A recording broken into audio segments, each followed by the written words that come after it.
We'll get started here shortly. Just waiting for some IT issues to get flushed out, so please keep talking. It's quiet.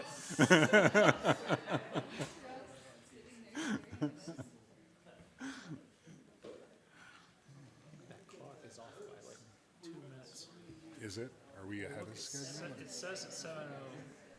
Hello, hello, hello. I would like to give public comment.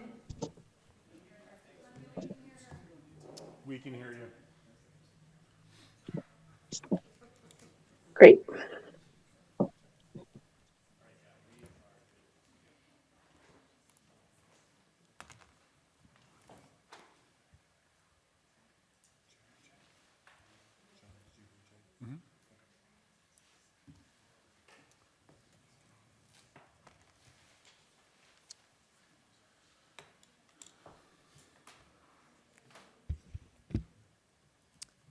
Thanks for your patience. We're just running a minute behind schedule, which isn't bad. But I'm going to go ahead and call this June 1st, 2026 meeting of the Whitefish City Council to order. Thanks everyone for attending in person. We also have folks joining us remotely, hybrid, via Zoom. And our first item on the agenda is our Pledge of Allegiance. Will, I hate to ask you to get up, and you don't have to, but would you? Okay, fair enough.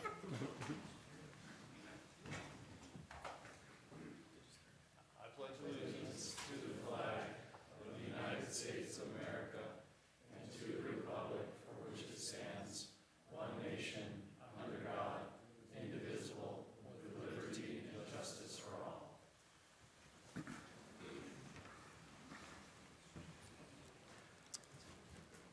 Thanks, Will. Our first or third item on the agenda is a city council proclamation recognizing June as Pride Month. This was brought to the council at the recommendation of Councilor Norton, and it's unanimously, it's not unanimously supported. Councilor Caltabiano, with all due respect, has dissented to the reading of this ordinance, but it's my duty to continue given the support of the council. So again, this is a proclamation declaring June 2026 LGBTQ and Pride Month, and I'll read that now. I will not take comment from the council until council comments at the end of the meeting under item 11.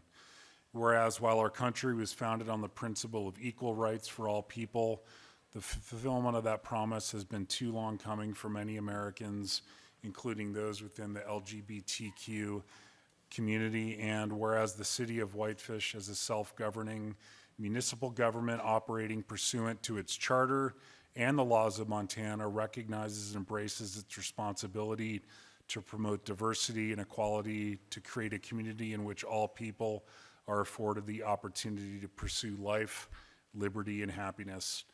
Whereas the city of Whitefish has had a long history of being strongly committed to the ideals of equality, diversity, inclusion, as evidenced by numerous proclamations, resolutions, and ordinances, including our non-discrimination ordinance adopted by City Council over the years.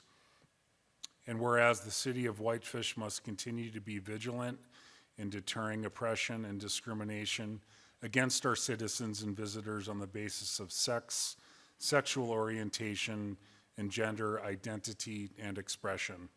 And whereas LGBTQ and individuals in the city of Whitefish continue to enrich our cultural, civic, and economic life, and their visibility and advocacy have strengthened the very fabric of our city. And whereas we must reaffirm our commitment to supporting LGBTQ and individuals, particularly our youth, who compared to their peers are far more likely to experience violence and bullying at school, suffer from depression, struggle with substance abuse, and attempt suicide. And whereas by protecting the rights of every individual, we enhance and strengthen the value of our society as a whole.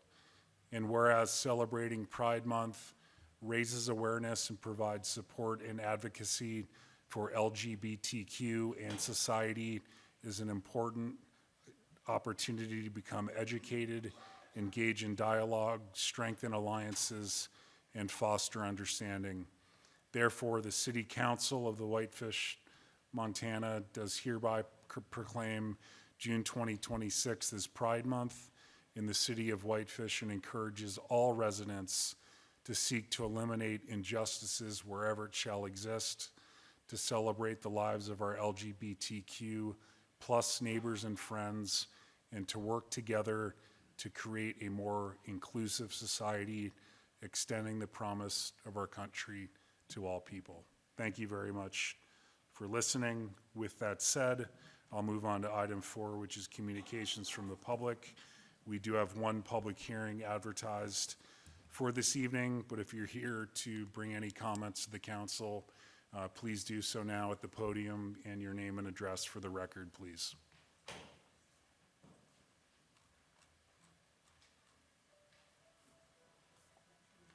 Rachel. Happy Monday, everybody. Rachel Schmidt, 675 Woodside Lane. Thanks for having me here. I wanted to give you an update from your fellow residents at Safe Trails Whitefish and our efforts working at the River Lake City Park next to the springs. So just wanted to give you an update on our progress. Our group has done a fabulous job fundraising. We raised funds to do a LiDAR flyover of the entire river corridor that the city can use in correspondence with the work we're doing. So we received 2 grants and a lot of private funding to fund our work, so we're really excited about that. And we're working with all the stakeholders and landowners out there. We've had some great open houses, great feedback. But the best and most exciting information is the Springs is so excited about our work, and they're very excited to work with us. They flew out from Portland to meet with our group and a bunch of other people that were invited too. They actually did take a bunch of our requests and suggestions that we asked them to take into account in their design process. And they're super excited to work with Safe Trails and all of us through the whole concept design process. And they're really excited to be partners for finding future funding to actually implement what we all come up together. So just wanted to let you know that the Springs is super pumped about it, and they're excited to be a partner. And yeah, so just wanted to share the good news with you guys. So thanks for everything. Great to hear. Thanks, Rachel. Who's next?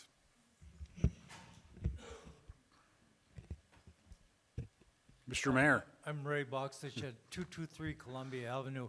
And is this the appropriate time to talk about the railroad crossing? Yes, sir. I just have some concerns about the plans that I've looked at and what you're about to proceed doing. Number one, I have no objections. Of course, we all know we need another crossing, and we need it desperately. I'm just a little concerned about what these plans entail. Looking at the 2nd Street potential viaduct, it really, to me, does not seem like we're addressing the future. This plan simply puts a bridge across the railroad tracks and diverts all the traffic right back onto 2nd Street and right to downtown Whitefish. I think we need to be looking at avenues that don't do that, that look in ways if perhaps that bridge ran straight with potential connection to Armory Road and then possibly to Vorman Road, and providing some type of bypass to around the city rather than directing traffic into an already very busy neighborhood. That has some concerns. I wasn't quite sure in the plans, also saw different drawings. One drawing showed a realignment of the road out there, which is the access road to the dog park and the airport, with the new road being cut in that ran through the middle of the dog park, and which, of course, in my mind is not acceptable at all. But I understand progress and things may be done. But we've got an open stretch of land from the railroad tracks down to Armory Road and possibly beyond. Yeah, there is a park being planned and some work being done, but it is open land at this time. It seems like it would be much more cost-effective to run a road straight through rather than what's looked at as a curved approach to that bypass. So just, I don't know if you're working under a time crunch because of being grant money, and if you don't apply for it now, it's not going to happen. But I think you need to slow down and look at the future and not just the present needs. Thank you. Thank you, Ray. Who's next?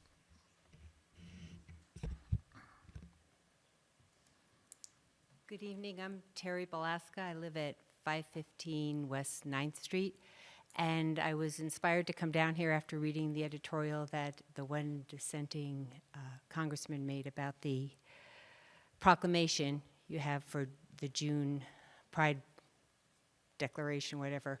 I just want to let you know that I personally feel like Whitefish is, for me, I'm very fortunate, and when I raise my kids here, that it's always been a very embracing city. Again, I'm a white woman with a white family and all this, and everything's like copacetic. So I totally understand when people are on the fringes of how they can feel excluded.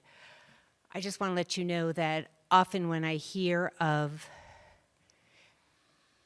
events and days that are inclusive for certain communities, be it whatever, I feel like I'm on the outside because I'm not a member of that community. That's a personal thing, but for a government, I feel like we should be really diligent. I want my government to be really diligent of avoiding separation. I feel like even on, look at the national level, it's just ballistic how much we are us and them. I'd like to see more proclamations, or not even anything, but just the government here in Whitefish working more for embracing everybody every day. And I feel like you do, but part of me just had a gut feeling that when we start making certain days for certain people, we decrease the value of other people. And I don't think that's your intention, but I just want to let you know, as a voting member of this community, that's how I feel. So I appreciate the heart. I think you're all doing wonderful.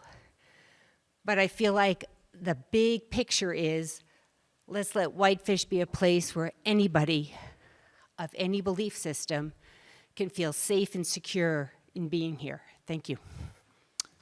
Thank you, Terry.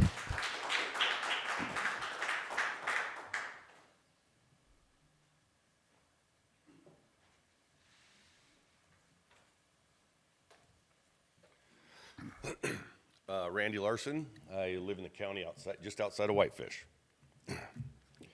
Mayor and City Council, today I stand to adamantly oppose the proclamation. I believe that this proclamation, in addition to your abortion proclamation, are in clear opposition to God's natural law. Human laws are considered just and valid only when they align with the principles of natural law. We all can read the documented account of creation in Genesis from the Bible, and both observe and understand that God's created order is a perfect reflection of natural law. God created man and woman. All of God's creation produced seeds after their kind. God saw that it was good and commanded all his creation to be fruitful and multiply. However, the identity of the G of this alphabet tribe is wholly based on sodomy, the type of sex they prefer, which is not fruitful, nor can it multiply. Because we all know that male sperm on its own cannot procreate, we also know that a male penis penetrating a male anus cannot procreate anything except disease and filth. But even the creation process has begun. This mayor and council desires to kill the process through abortion. So what kind of future do you even envision for Whitefish? One that celebrates death and degenerate, fruitless sodomite sex? Further, sodomites represent a minimal, minute amount of percentage, 1.6% of the American population. I would argue even less percentage of the Whitefish population. When you consider that the whole of the alphabet tribe only totals a meager 7.2% of the American population, one has to wonder why you all are making the decision to celebrate this tiny fringe group. Have you ever considered celebrating the nuclear family? These are the families that populate our schools, raise many children who work in our businesses, become business owners, and profitable taxpayers. Sodomites have no access to children or marriage except through the manipulation of human laws that go against natural law. The children adopted into sodomite mirage are indoctrinated to believe sodomy is normal. It doesn't take genius to know sodomites left on an island would die out in 1 generation. And that is why, because of their hopelessness, they have a highly stricken with disease and depression. You all need to repent of your continued attack on righteousness for the city. As a magistrate, this decision will place a curse on you, but do not take this city with you. Each one of you will inherit an eternal reward for the position of magistrate. For your decisions, are you going to choose wrath or righteousness? I would recommend to this council that you turn around the city and celebrate the author and finisher of natural law and proclaim Whitefish as a godly city, as a Christian city, and a straight city. Thank you. Who's next? No applause, please. No applause, please.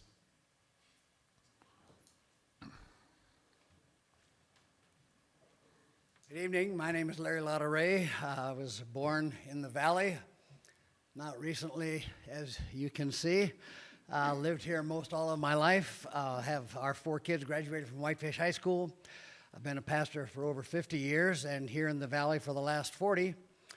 Coached all kinds of Whitefish teams of youth from various youth sports. And first of all, I want to thank you for your willingness to serve our wonderful community and congratulate you on, or perhaps offer condolences for being elected to such an august position as this.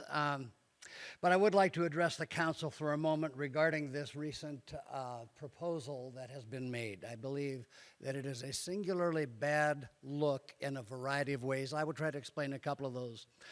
First of all, there are a lot of things that are worth really celebrating about our community. A family pride month could be cool. A law enforcement pride month, first responders pride month, bulldog pride month, first responders pride month, public service pride month. There's a lot of things that are good things that really build the community and build unity and build encouragement for our great community. But to designate a specific month deliberately and peculiarly on the sole basis of the sexual proclivities of some folks is a very odd dynamic. For example, we're not doing something here to advance the rights of anybody to live here.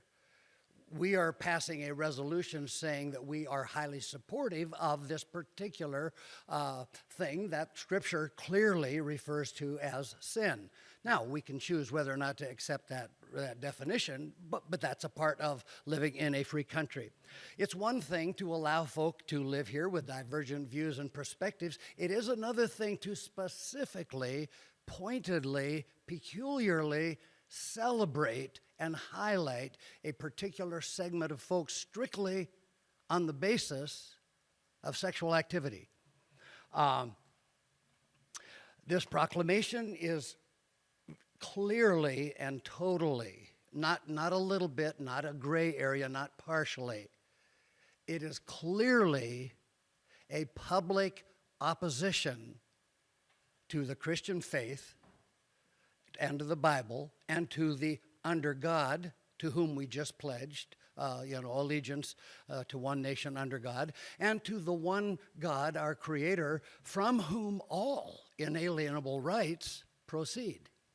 So to take a specific segment that is based solely on sexual expression, I don't know whether, for example, you would have an incest pride month or a bestiality pride month or an adultery pride month or any of the other sexual activities, and to sort this out. And the dilemma is that when you add the plus, you add every conceivable, imaginable, and some unimaginable sexual proclivities to the list, and say publicly in front of God and everybody Whitefish, the magistrates in charge of Whitefish support every form of sexual degeneracy. And I find that really a very, very bad look. And it is a challenge, I believe, in fact, and publicly, to an affront to all Christians and to all Jews, for that matter, that believe the law, to all Muslims that would believe their religious faith. So it's not just a matter of being inclusive to everybody. It is expressly being a problem to many of the citizens of our community. Thanks for your attention. I know you're in a hot seat, but I would encourage and ask that you actually rescind this, and let's just go. Let's let everybody live and have harmony together. Let's cheer for the Bulldogs. Let's enjoy life with one another. Let's be kind to one another. But let's not necessarily celebrate a particular segment in order to be virtue signaling somebody. Thank you. Thank you, Larry. Who's next?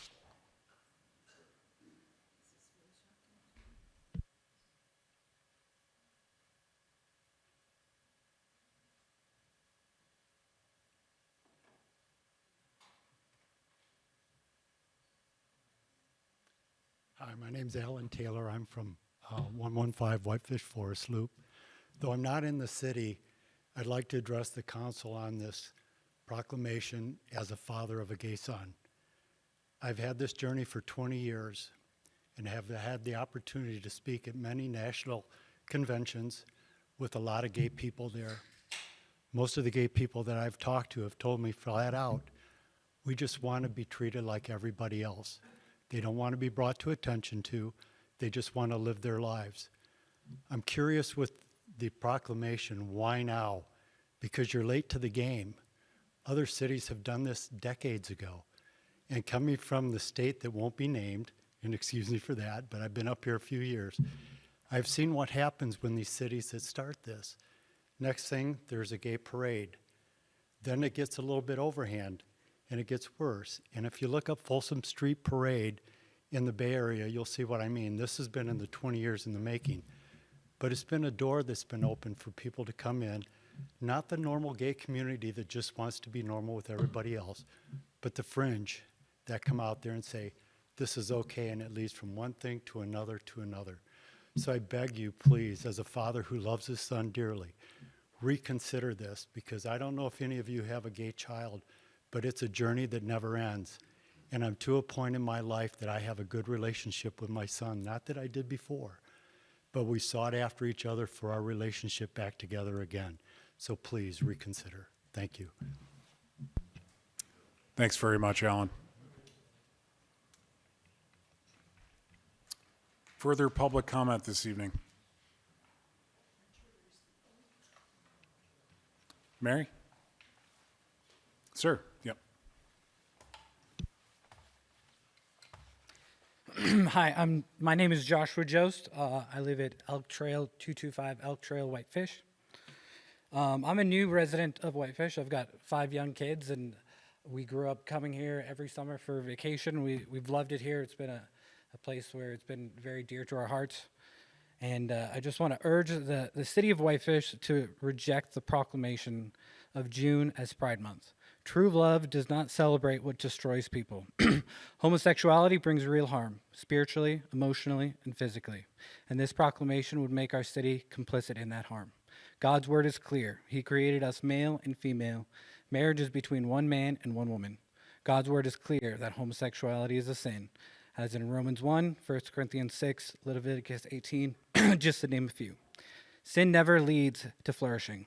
It leads to separation from God, inner emptiness, and broken lives. Those who walk in this path face sky-high rates of depression, anxiety, drug abuse, and suicide. They suffer dramatically higher rates of HIV, STDs, and serious health damage. Pride Month does not liberate, it glorifies a lie and traps people in suffering. If Whitefish issues this proclamation, we are actively harming our own people. It tells struggling men, women, and especially children that confusions about their body is normal and something to be proud of. It pressures our schools and public spaces to promote those false ideas and uses taxpayer dollars to endorse a lifestyle that only brings emptiness and destruction. If we continue to reject God and his created order, this can only bring chaos and destruction. Thank you. Thank you, Joshua. Mary. Okay.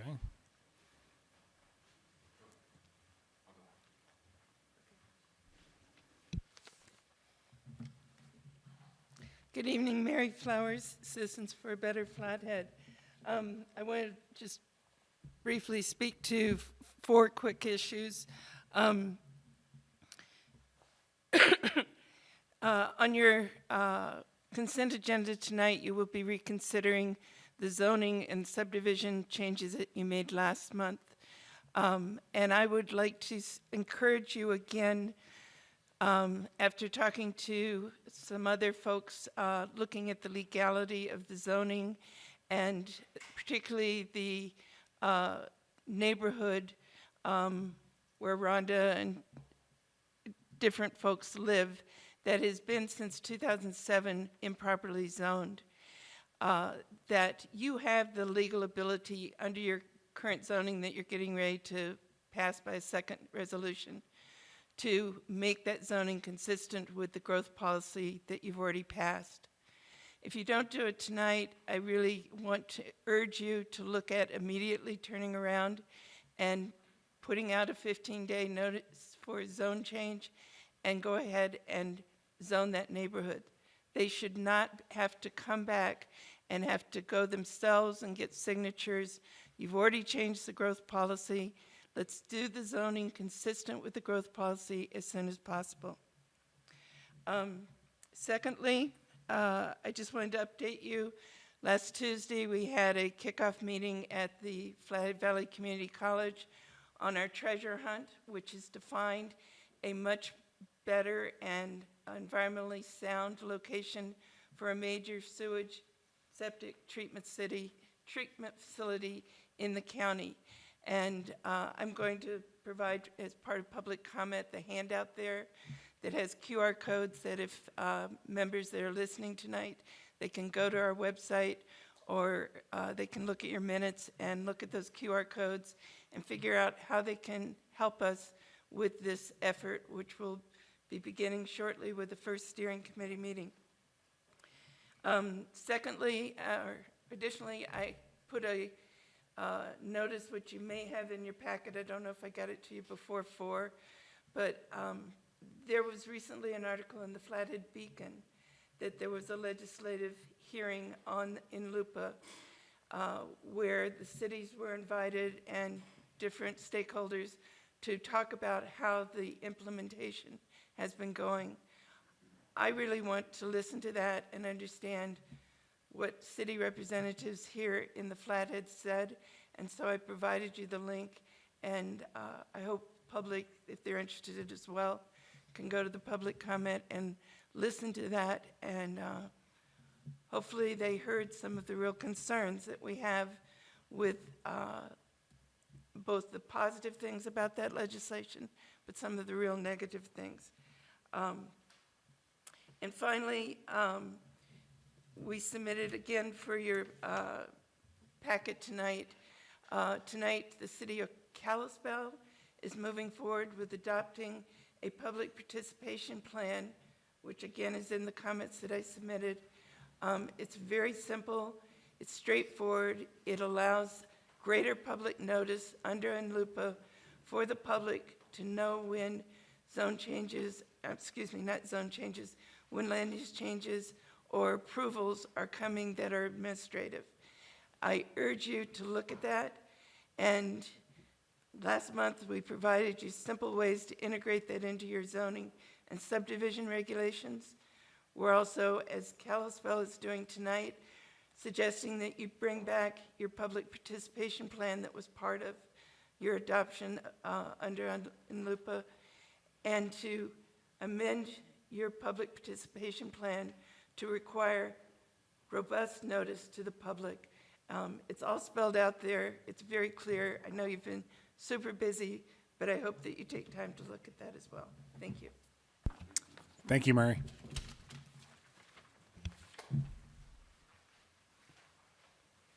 Sir. Yeah, hi. My name is J.D. King. I live on Monaghan. I spent most of my life in Montana since I was a kid. I now have a wife and 4 kids of my own. My parents, brothers, sisters, nieces, and nephews live here in Whitefish, and I operate multiple businesses in this town. And I oppose this proclamation. First, Rebecca Norton, during your campaign interview with the Daily Interlake, you said, I have, and I quote, I have concerns about other candidates not being able to set aside their biases if elected. We serve the entire community, not special interests or philosophies. But here you are, promoting Pride Month, which is by definition a special interest. And issuing this proclamation is a philosophy. And doing it unilaterally without public comment was as un-American as it was undemocratic. So somebody didn't keep their promises. Secondly, by your own proclamation, you correctly note that people in the LGBTQ plus community suffer higher rates of depression, substance abuse, and suicide. And you're correct. LGBTQ plus youth are 3 to 4 times more likely to be depressed, attempt suicide, and abuse substances. Recent surveys show nearly 4 in 10 seriously considered killing themselves, and over 10% actually attempted to do it in the past year. It's a total tragedy. So I asked the entire council, is it really the loving thing to do to celebrate and promote a path that you know leads to potential greater harm? Or is this proclamation simply a political charade to serve your special interests and make yourselves feel virtuous? Furthermore, we live in a culture that's obsessed with sexual labels and identity. Pride is too often a mask for deep self-worth issues, and pride is, in fact, most often a sin and not a lifestyle choice that leads to human flourishing. Many in our community have rejected these labels, and they found lasting freedom by surrendering their lives and their sexuality to Jesus Christ and anchoring their identity in Him alone. To be totally fair, I believe if you will not promote a month celebrating heterosexual, monogamous, productive, and healthy marriages, that you have no business promoting one that is sexually unproductive and sinful and damaging to our grandchildren's future. I urge the council to consider the full diversity of views on this subject in our community. Thank you. Thank you, JD.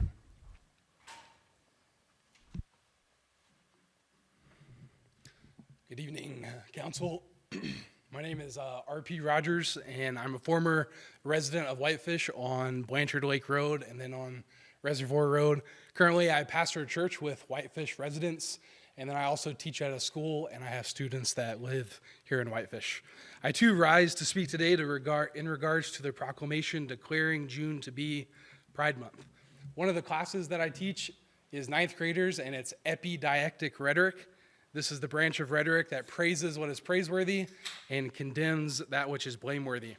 And your proclamation is a type of this kind of rhetoric. And if I succeed at my job as a teacher, then I will train students to be good at praising what is good and also to be good at condemning that which is blameworthy. But there's an even more important question to consider as we think about what we praise and what we blame. And it is this: by what standard do we judge what is good and what is evil? And there's really only a few ways to answer this question. Your standard can be your experiences, where you interpret the world through your senses, or your standard can be your own reason, where you try to think your way towards clarity and truth. But as a society, we cannot agree on the philosophies of empiricism or rationalism because we all have different experiences and we all have conflicting reasoning. And there's only one objective standard, and that is the experience and the reason of our Creator, which is revealed in His Word, the Bible. God's Word in Isaiah says, "Woe to those who call evil good and good evil." Council members, your proclamation, according to the standard of God's Word, is calling evil good. Left to our own devices, this is a plight, though, that we all share, because our moral compasses are miscalibrated because of sin. Personally, I have the experience of growing up in a home with ladies in a lesbian relationship. This experience, for me, was destructive and dysfunctional. Further, I could give you a list of reasons why your proclamation is harmful, I think, to people who engage in these abhorrent sexual acts that you are praising. But more important than my own experiences or any reasons that I can give is God's word. And this is why we have been given good news. The good news that God in Christ saves sinners and has, through his death, burial, and resurrection, revealed true goodness and life. Sexual perversion is evil and should not be celebrated.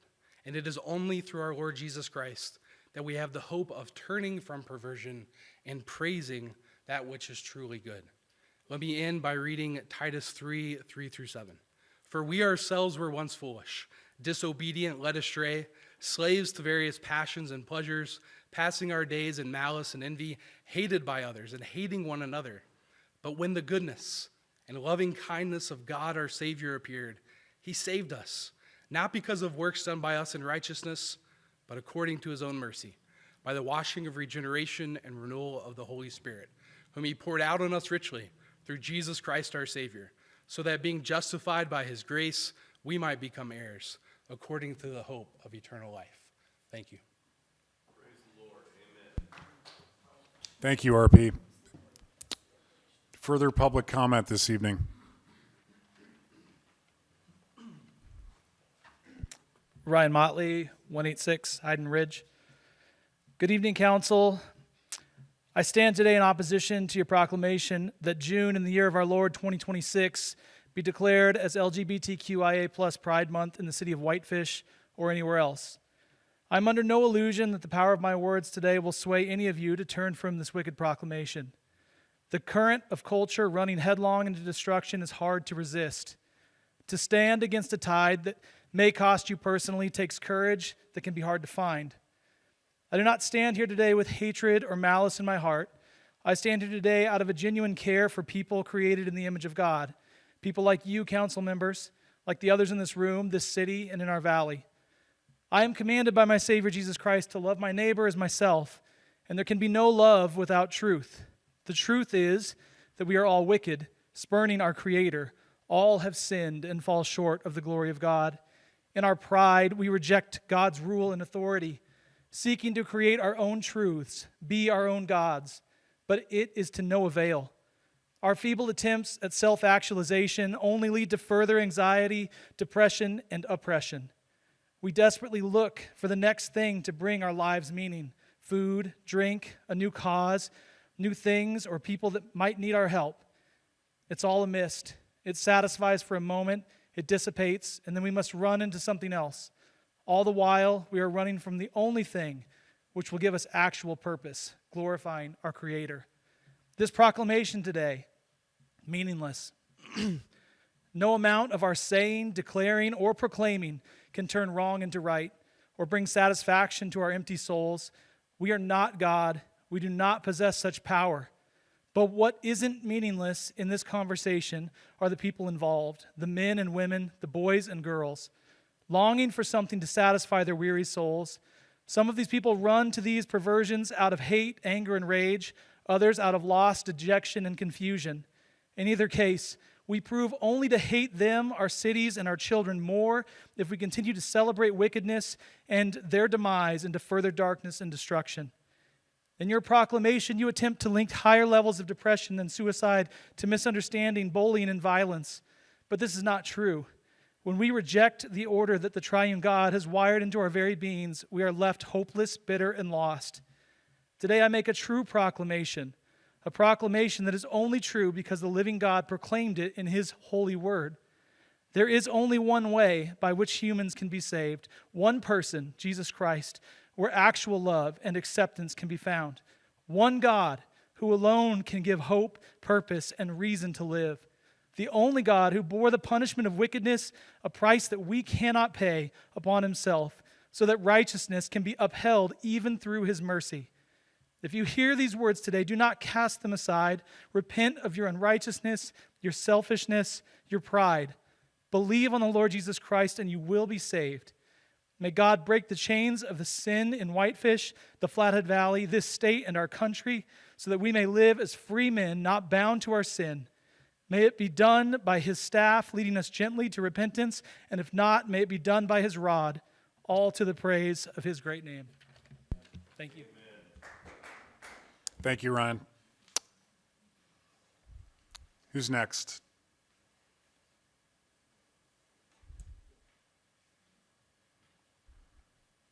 Richard.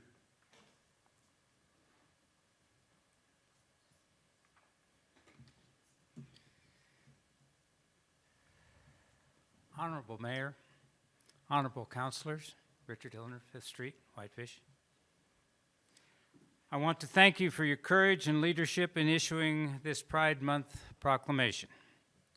As an educator, a parent, uncle, friend, I know firsthand how difficult it can be sometimes for those who are members of the LGBTQ+ community. As a former counselor, it was my great honor to join my fellow counselors and mayor in signing our non-discrimination ordinance.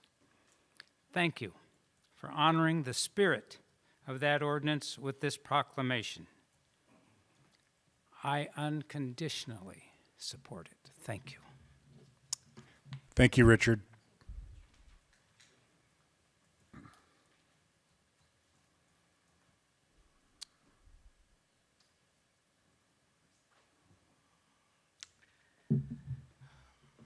I just need a moment.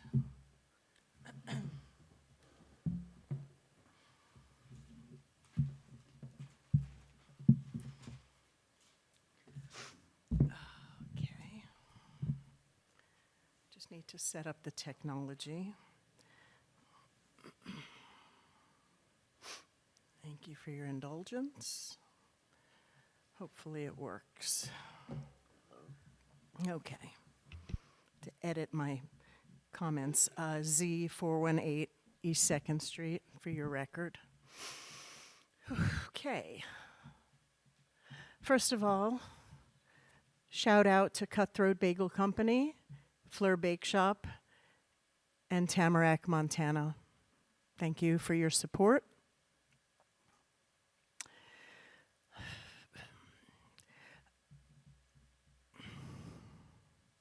My heart is pounding. If it wasn't obvious to anybody before this meeting,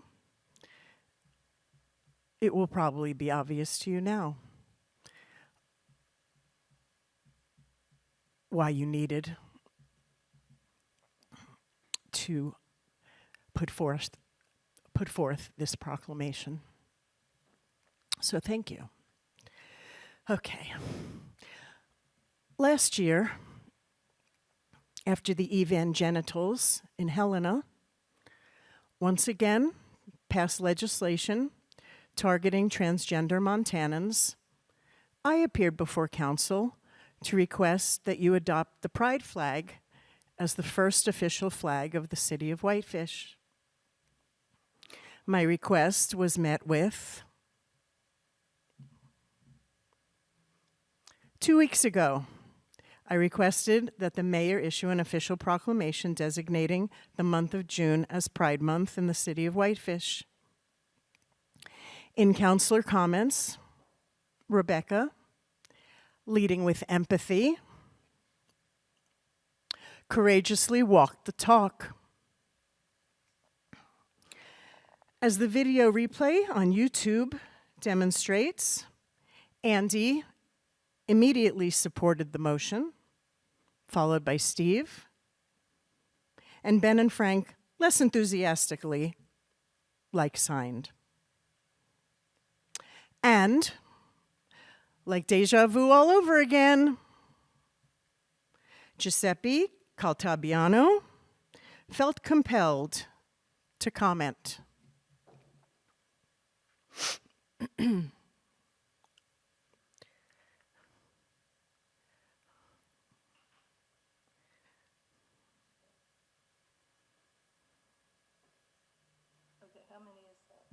Can I make a comment? That's 5, I believe. No, can I make something? Yeah, normally we speak to the motion. I find that very discriminatory towards the people who are not in those alphabet letters. As an example, I'm Italian, I'm not fully white, I'm Caucasian, and I feel discriminated against if we make a proclamation that even the people who forged this acronym cannot make it comprehensive enough proof is the fact that the number of letters to this acronym keeps increasing. So for that reason, I find it discriminatory to the ones who are not included in that acronym. For that reason, I vote against it. Okay, thanks, Giuseppe, for a very interesting perspective. Although I did not forge this acronym, as an educator of 18 years in this valley, I will take a moment to educate you on the reason that the alphabet letters have increased.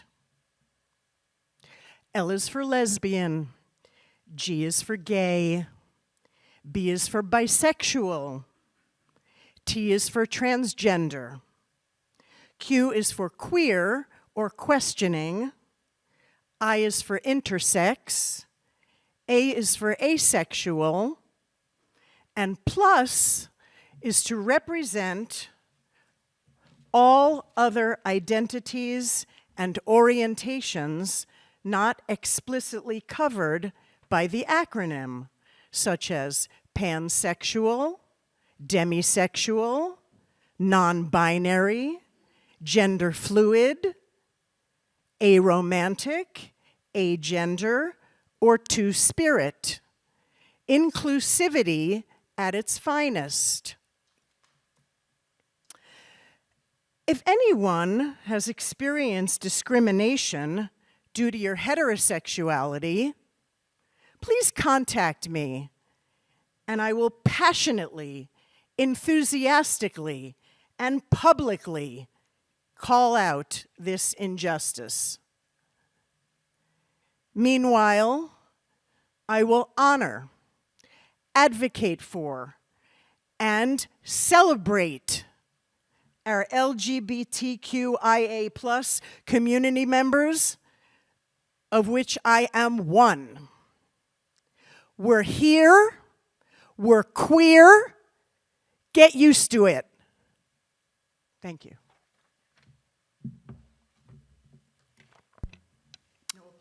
Thank you, Z. Further public comment this evening before I go to those online. Sir.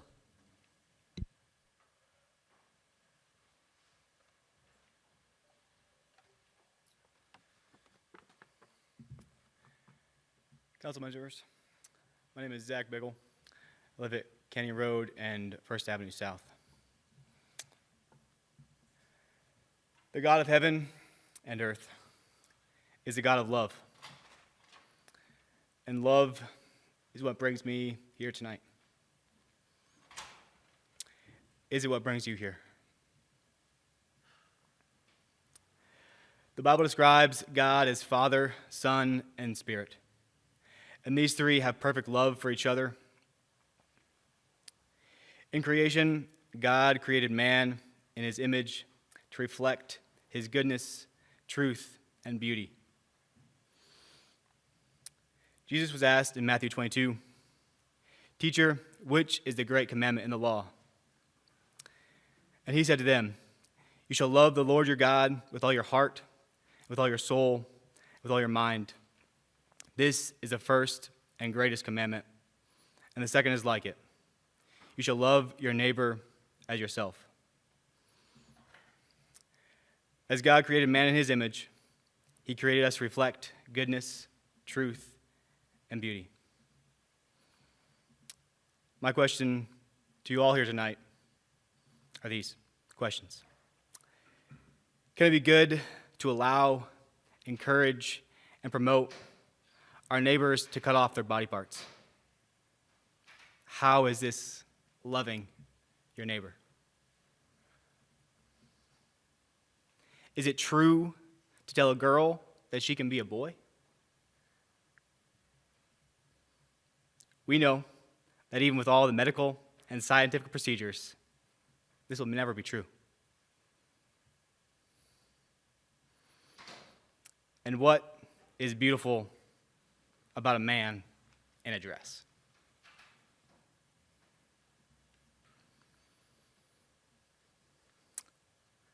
My questions to you as council members are these.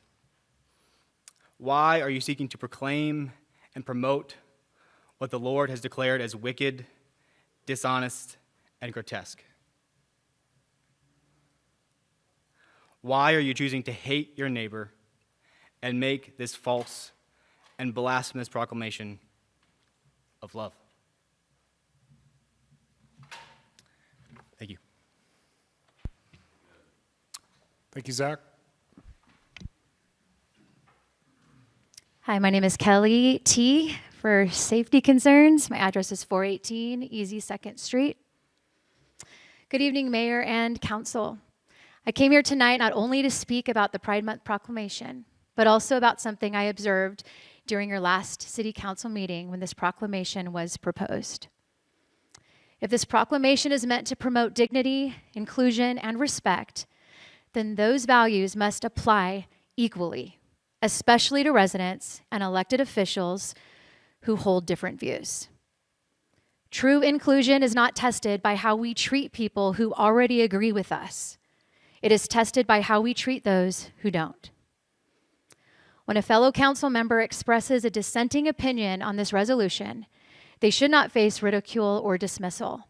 That behavior contradicts the very principles the proclamation claims to uphold.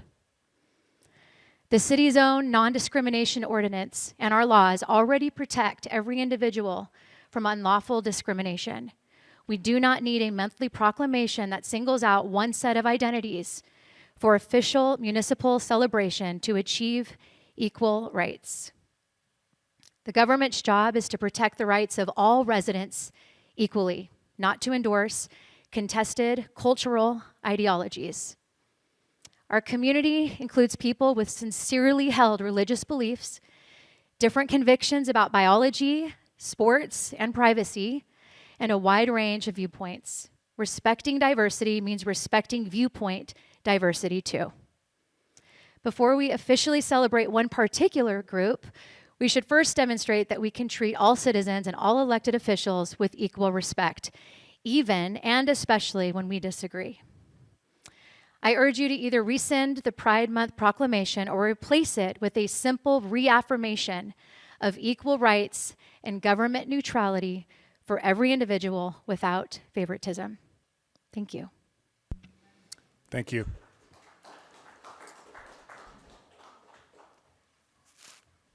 Kevin. Kevin McDowell, 403 Texas Avenue. I just want to say I really love living in a city that includes everybody and wants to include everybody. And being a fifth generation Whitefish son, grandson of Les Mason, if you guys know where the park is, they like to include everybody as well. So nice job. And I just have two things for everybody in the room right now. One, for everybody to come down here to try and demonize one group of people, you might want to show up and come to a housing meeting. That might be a good thing as well.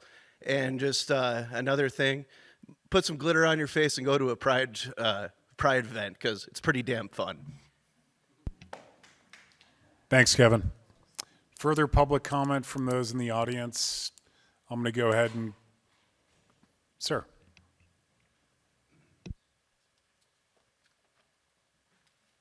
Good evening. Mick Holmes, 170 Johns Way, Whitefish. Just want to comment on the railroad crossing on Second Street. The grant application, I think, is something that you actually do need to do for the money and everything. But I do think we need to have a fair amount more input, community-wise, about where that overpass actually comes, or that viaduct actually comes and dumps out, whether it's Second or Armory. Putting a lot more traffic on Second is going to really change that east side of Whitefish. It's going to become a major traffic corridor along, excuse me, along with the school systems and everything right there. We'll need to be able to consider all that stuff too. So I think it's the right thing to do to get that grant in, but I think we need to have a lot of discussion about how we actually form that viaduct. Thank you. Thank you, Nick. I'm going to go ahead and turn it over to Michelle. Michelle, anyone online wishing to provide public comment this evening? Yes, we have two. Valerie, please unmute your mic and state your name and address, please.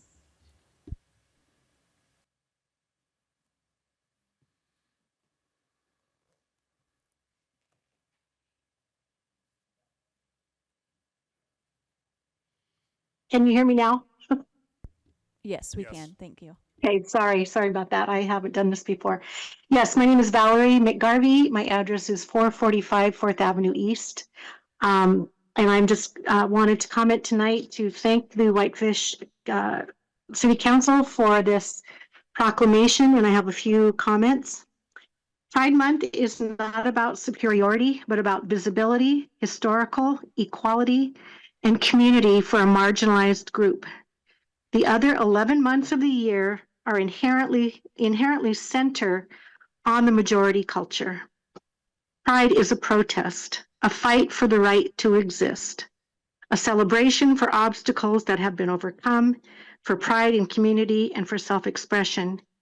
It is about visibility for people everywhere to see themselves represented and accepted. Acceptance and visibility save lives. I have heard enough from Christians who stand up and proclaim their faith and pat themselves on their backs for their steadfast love of God, then say nothing when children are bombed to oblivion, starved by our greed, and ignored unless they are straight and white.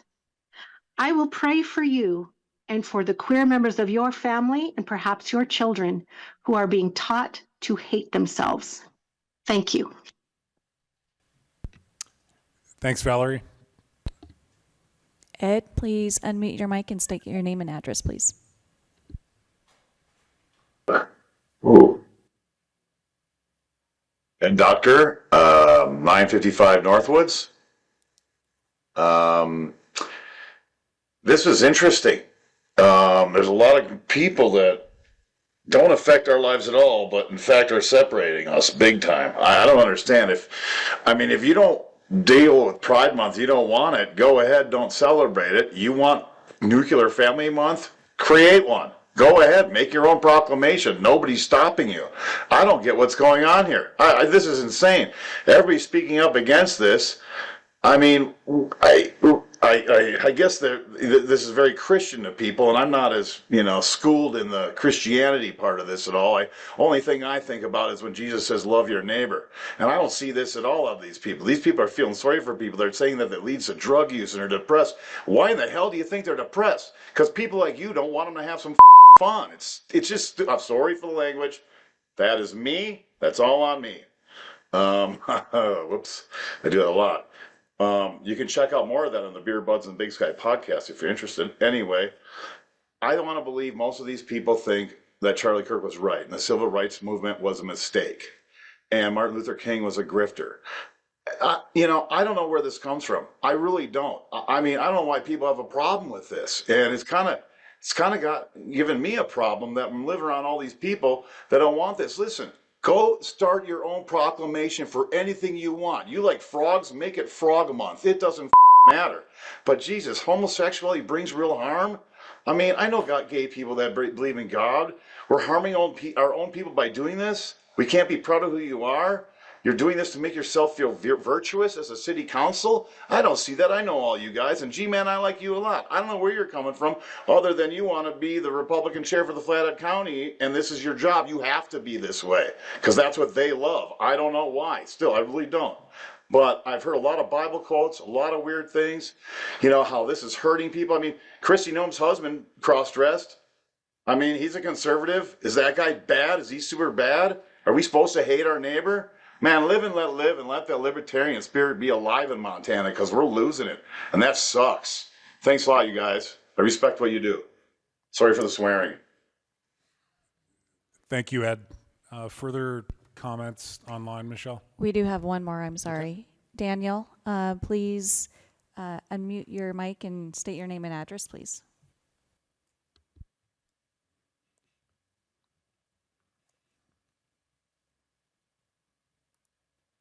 A lot going on there this evening.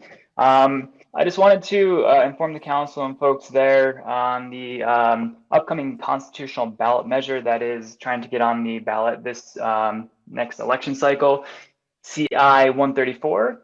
It's claiming that it will fix property taxes, but unfortunately the initiative will upend Montana's property tax system, decimate local services, and do very little for the average Montana homeowner. This is really driven by out-of-state millionaires that appear to be bankrolling the initiative with paid signature gathering across the state. As this is coming forward, Montana voters should be wary of the initiative and decline to sign the petition. And just for you, I'm just commenting tonight as a board member of the Montana Budget and Policy Center. So look for the ballot initiative and please decline to sign.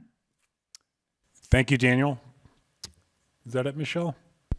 Yes, it is. I'm going to go ahead and close communications from the public. Any volunteer board reports from the audience? How about the council? Not seeing any, we'll move on to our consent agenda. You have the regular meeting minutes contained in the packet for May 18th.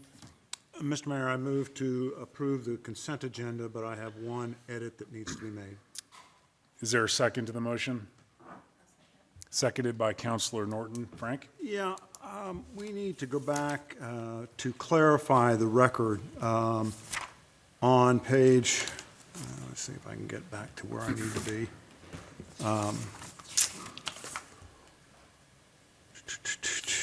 Oh, yes. It's page 48. We need to insert at the end of, let me see. For clarification purposes, the paragraph that begins, Norton asked to add to the Whitefish surface area letter, et cetera. Second sentence is, and a proclamation for Pride Month. Kyle Tobliano opposed the idea, saying the proclamation feels discriminatory against those who are not included. But then the minutes say the majority of council supported issuing it. I think more correctly, it needs to say that all other members of council and the mayor support issuing it. I move that we make that amendment and approve the consent agenda. Is that okay with the second? Yes, it is. Okay. Further discussion? Giuseppe? Just a point for the record. At that time, I did not know the wording of the proclamation. We voted by a wave of hands to direct the staff to write a proclamation. None of us, nor the public, had the chance to review that proclamation before it was issued. But I agree with Frank. 5 of you supported directing the staff, and I was opposed.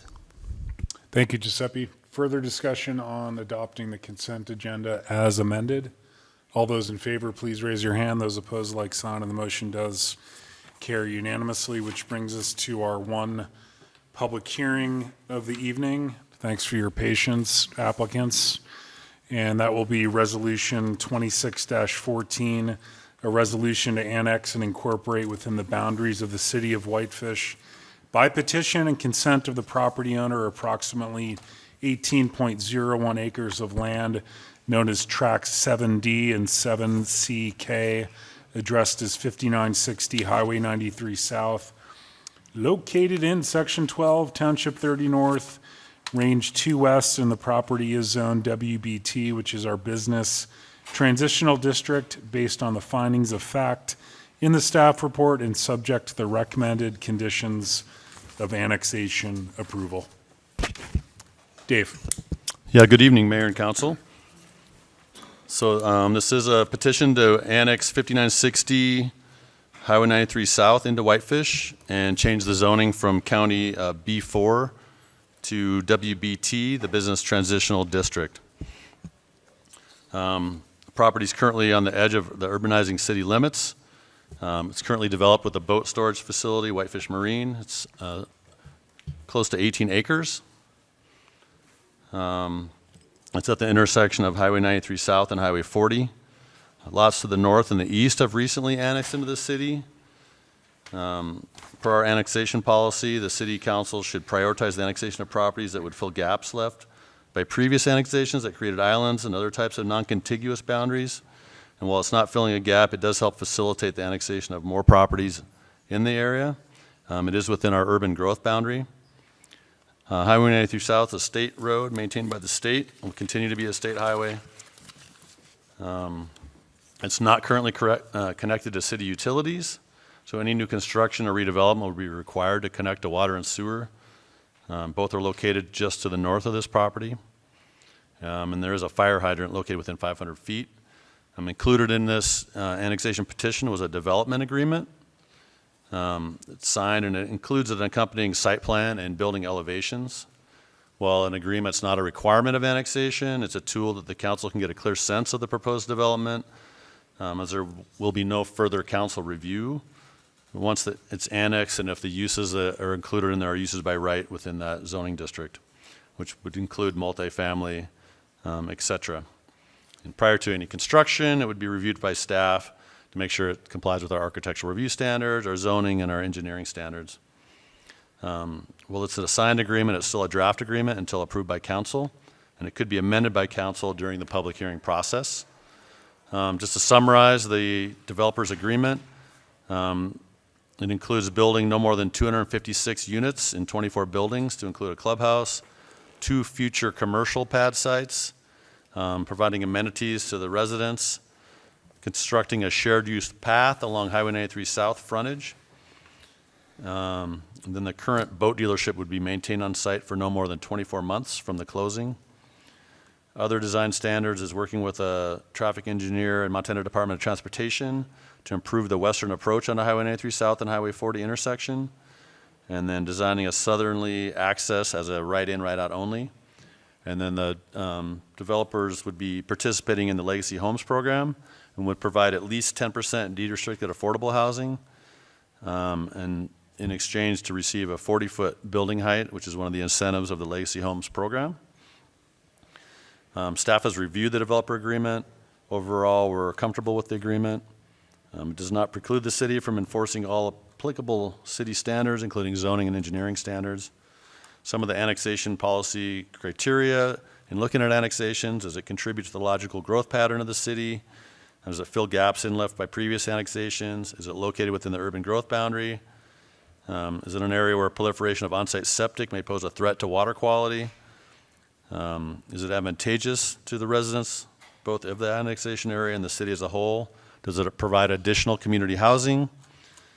Are the property owners generally favorable towards it? And then where there's an existing annexation agreement, signed annexation petitions, or signed waivers of protest. So looking at it in relation to the growth policy, our Highway 93 South Corridor Plan identifies that land use as highway transitional with the appropriate highway transitional zoning of WBT. In looking at it overall, the current zoning is County B4, which is secondary business highway overlay. The comparable zoning to that is our WB2 zoning, which allows many commercial uses. However, our corridor plan did call for those properties with that zoning to go to a transitional zone and not to WB2, but rather the WBT zoning district, which is what they were asking for. The statutory requirements have been observed in that you guys adopted a resolution of intent at your last meeting or 2 meetings ago, and then you scheduled a public hearing. We did notify adjacent property owners, but notices in the paper. We did not receive any public comment. In assessing the proposal, does it authorize land uses comparable to the land uses authorized under the county zoning classification?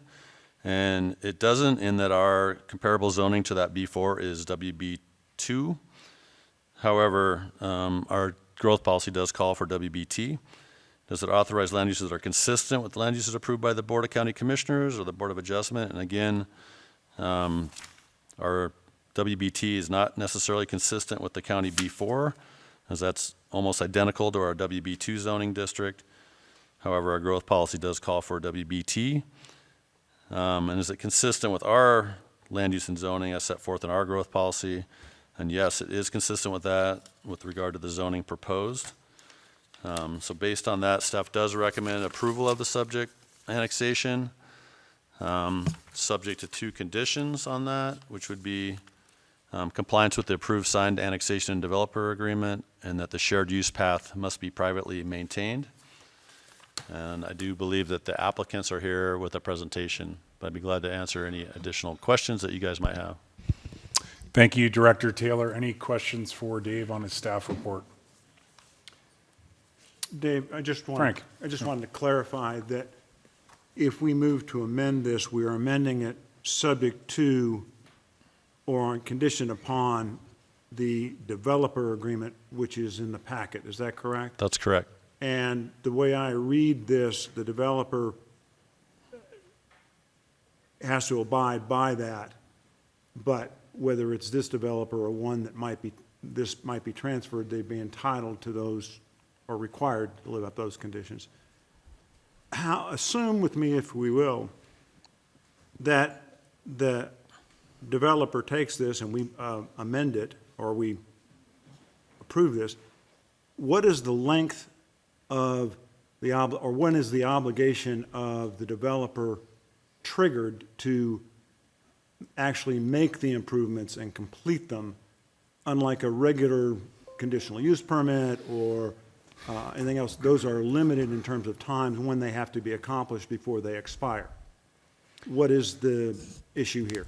What's the? Well, I mean, typically the length of time that's required to make improvements is based on the specific approval of a development, for instance, a subdivision.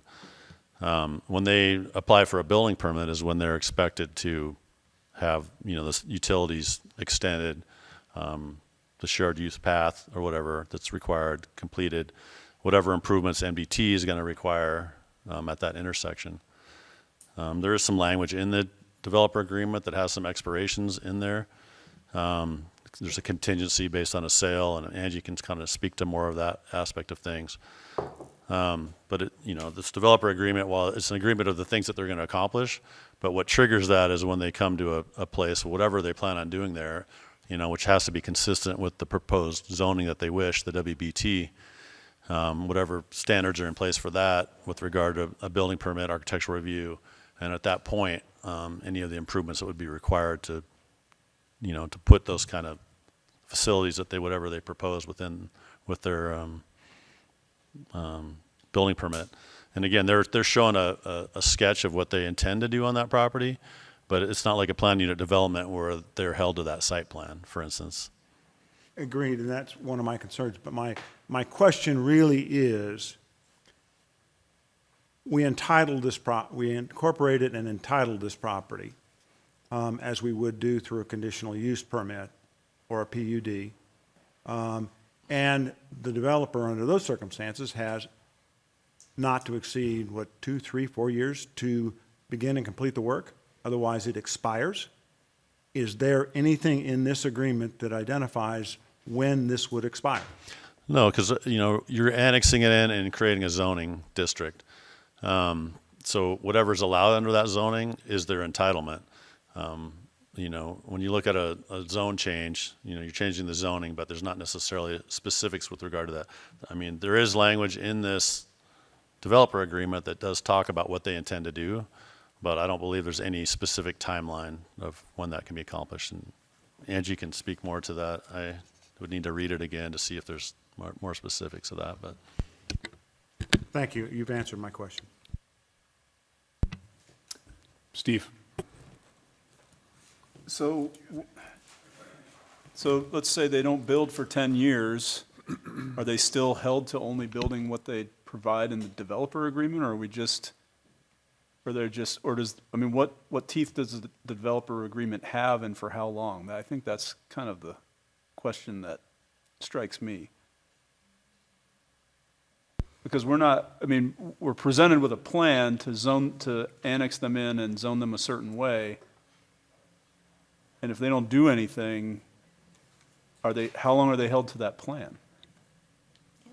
Forever? Forever, yeah. So they can only build what's in the plan? Are Well, the teeth in it that way? The agreement actually says that they're going to develop it in accordance with the site plan they provided, so. So that's in perpetuity then, even if they sell it to somebody else? Correct. Okay, thank you. Ben? I'm a little confused, just to make sure I'm clear.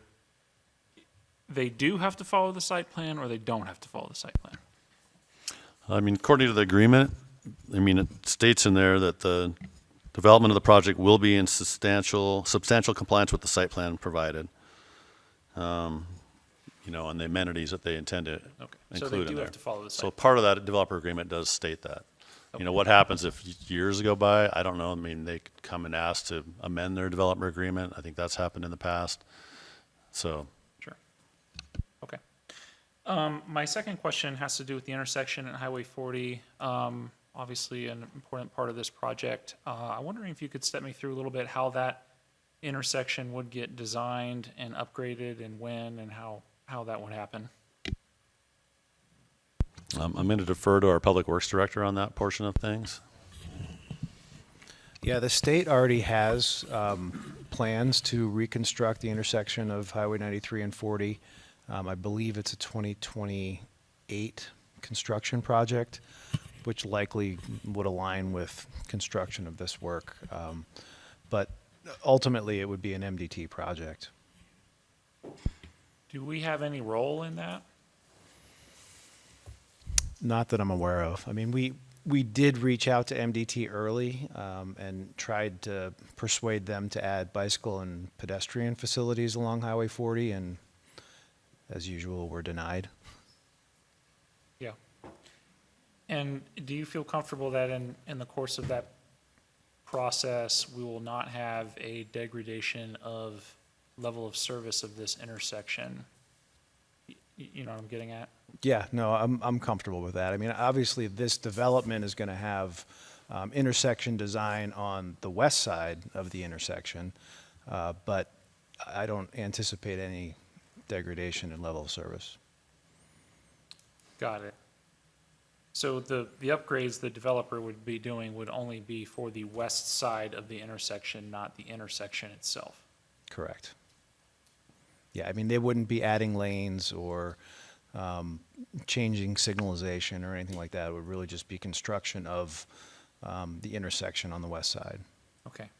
And do you think can the current intersection with just the upgrades on the west side, will the level of service of that intersection still be maintained?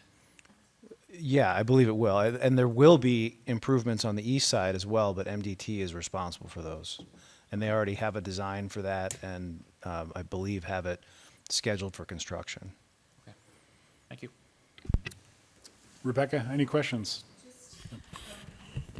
I don't know if this is for Dave or the applicant, but I thought it said that there's only going to be right turn allowed going out of it. But I was wondering why we don't have, well, anyways, I'll ask the applicant when they come up. Additional questions for Dave? I just had one, Dave. I appreciate the applicant submitting the site plan. I believe we discussed this a few years ago when we wanted to evaluate an annexation petition along with a rezone in the same motion or same consideration.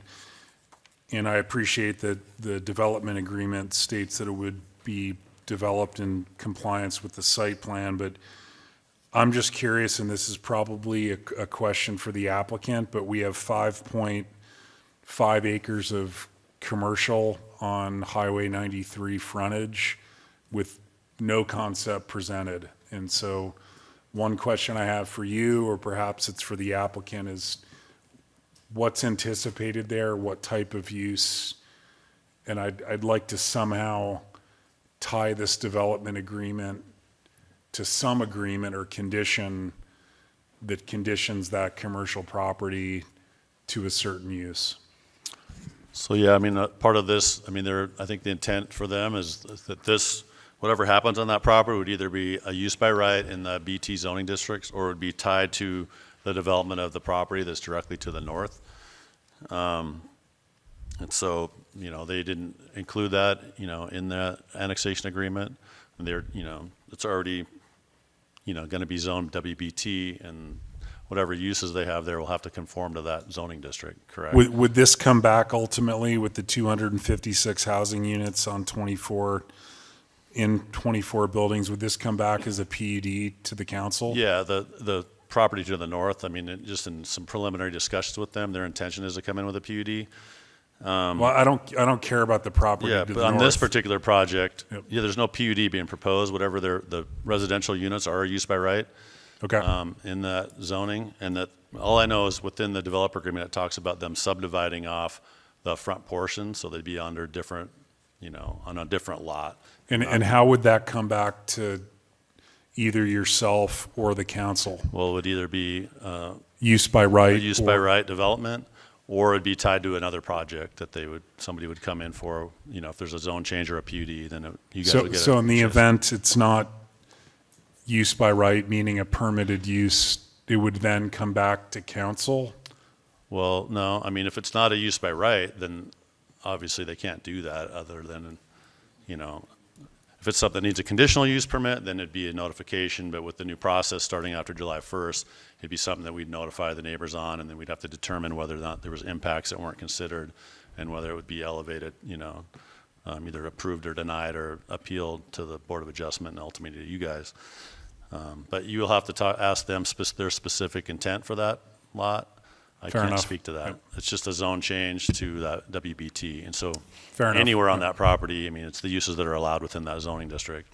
They happen to be showing you what their intentions are as part of this developer agreement, to give you an idea what their intentions are. But Okay. Those were my questions. Anything further from the council?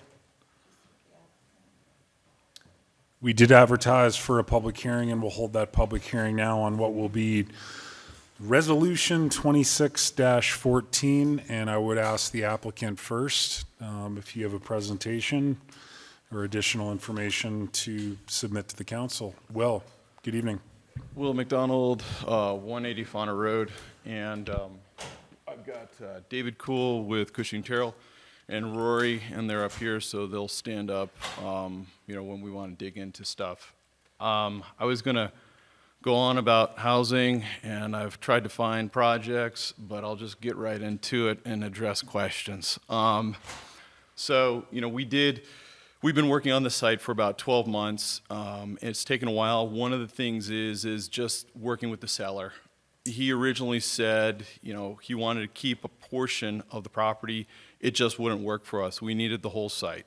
And so that's the reason why it's 24 months and it's a lease back. And our intent is to focus on housing. I'm not specifically a commercial developer developing pad sites. And so what you're seeing here is a focus on the housing, 256 units, 10% of that deed restricted. We're going to focus on 80% AMI. We might even increase it, and we're going to evaluate that. But that's really depends on securing LIHTC funding. That's a process. I'm sure you guys are aware of it, know it to some extent. They don't award the contracts until the fall. So we're going to be exploring that. We'd love to increase our workforce housing, but we're definitely going to do at least 10%. Phase one is the housing, which is on about 12 to 13 acres. The 5.54 acres up front, phase one is doing by right apartment housing. Phase two is coming back through with a subdivision. And so as Dave Taylor said, you know, by right with WBT zoning, it's only 4 uses really. If you look in the zoning ordinances, everything else is a CUP or a PUD to do anything outside of that. Also, if you're doing more than 7,500 square feet as a building footprint, requires a CUP. So you guys have all the zoning ordinances in place to control this. And so our intent is to annex in and focus on the multifamily.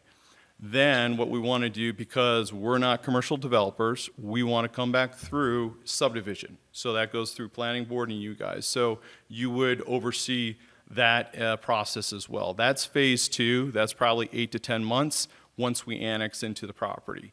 And so that's all the cards on the table. And we would be just selling those pad sites outright. We're not going to try and develop them further than putting all the infrastructure in and making sure that they're sellable.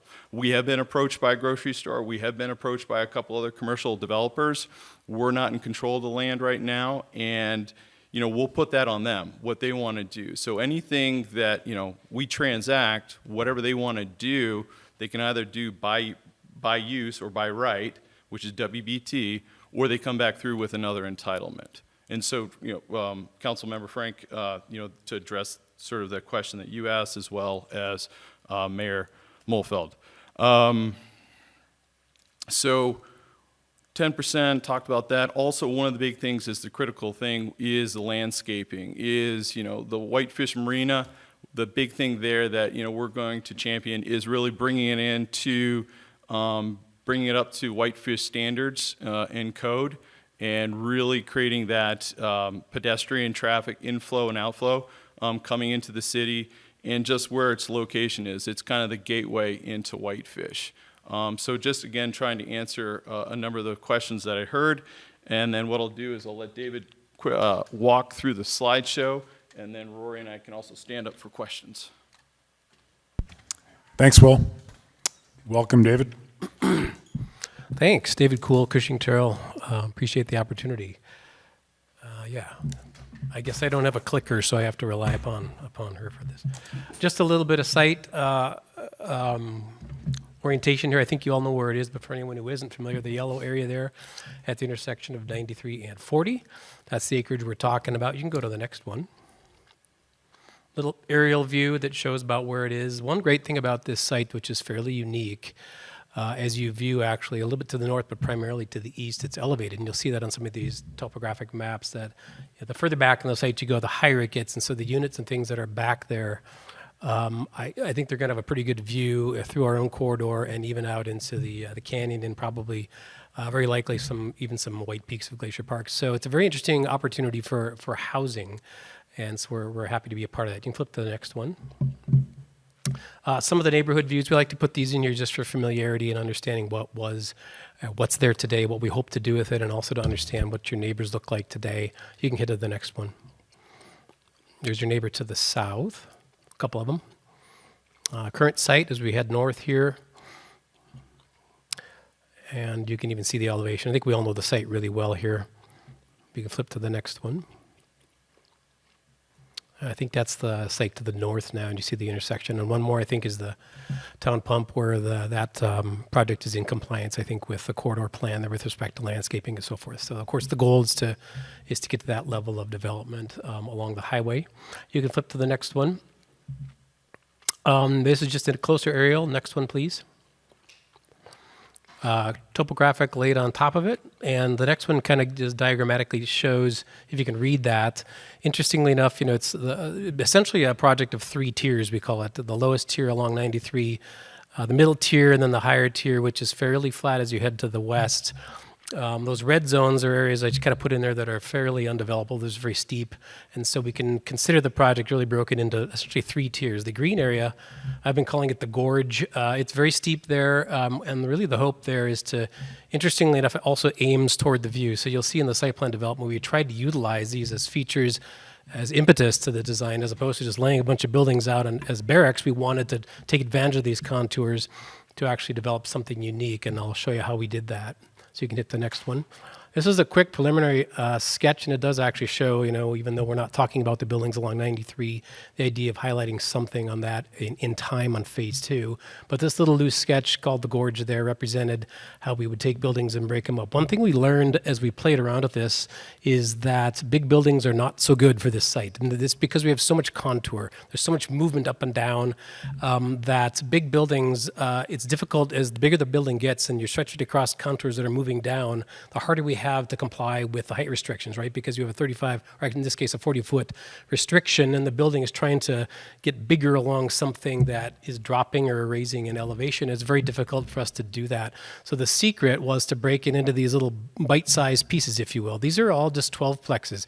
As we sprinkle them around the site, you can hit the next one. I think it's a little better. There it is. That's the most recent landscape plan, and that's probably the most accurate we have in terms of sketch. But you see a series of 12 plexes that, when you break the buildings down into smaller sizes, they can rotate around the existing contours better. They can move up and down on the contours a little bit better, so and it flows nicely, a little more natural. And when they're smaller like that, additionally, we can actually stretch a hose around both sides and protect the building without having to have an inner road where we want the landscape feature, which is now the gorge, if you see it that way. So we'll try to hold some water there and turn it into a feature, and there will be nothing but pedestrian paths through that. We don't have to have a road back there, so hope that makes sense, Cole. Yeah, that was part of the deal, and part of the joy of it was doing that. And so you see we wrap actually 2 entrances off of 93. The north one is the light, and then a simple loop around the outside, and then there's an inner loop so that no matter where you are in there, you should be able to get in your car or a bike or walk, and then walk and actually drive around and get to either of the intersections. If you want to go north, it's pretty easy in any instance to get to the light and turn left. That was the thinking there. I think you can flip to the next one. We're getting to some 3D modeling here, and you can go to the next one as well.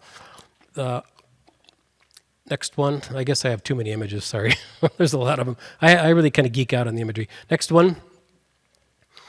You're dropping down now as you rotate around to 93, and I think the next one might even be eye level. Yeah. What's interesting additionally, because it sends back to the west and it starts to tier up. Right now we're not showing anything at the lowest tier. The second tier, which is up that landscape, we're seeing a few of the 3-story buildings, and then everything else, all 256 units are hidden behind that. And so really the impact visually on 93 is surprisingly minimal, and I think that is something we like. It actually adds a sense of privacy really to these units as well. They don't necessarily have to hear the highway noise, and so pushing all those back there I think is a good thing. Next one. Just a couple of crews around the campus here. These are some of the units. I think you can go to the next one. I think we get a couple views into that gorge area. Haven't shown a lot of detail here yet. That'll be as we move on to the next level related to landscaping and so forth. But the point here is to provide a nice big wide open space. That's kind of rare really. We wanted to take advantage of that for this property. You see it kind of all culminates on the community building, which is kind of hovers right on the edge of the precipice as you look down then toward 93. You can go to the next one. There's a couple shots in here. Next one's fine too. I think we'll be able to throw a football or ride his motorcycle in here if you wanted to, your dirt bike. Well, maybe not. Next shot, please. Okay, just a quick shot of the architect. Again, we're going to mess with materials and things, but there's probably going to be 2 or 3 building types. They're all going to be very similar, though. These are 12 plexes. In the middle, there's an entry on both sides, so you'd be able to come in from parking lot or exit to the green space if you wanted to. The core areas up the middle are all sort of one-bedroomist designs, but then you see something off to the left, something off to the right. We didn't want to make this 3-story brick that was the full height, so there may be a 2-bedroom on one side and then a 3-bedroom on the other. Second floor, something different. Third floor, all 1-bedrooms in this one. So you see a lot of emulation in the architecture to make it, as opposed to just one big old brick. It's got some movement left and right. That was intentional. Most of these buildings are going to look like that. We'll just sort of play with the materials differently in order to add some more, I would say, joy to the architecture. So that was the theory behind the design. That's one side and that's the other. I think that's about it. You might want to go to the next. Yeah, I think that's the last one. So any questions on the architecture, happy to answer it. Did you have one? Oh, okay, sorry. Otherwise, we'll let Rory speak to civil. I think Rebecca has a question, David?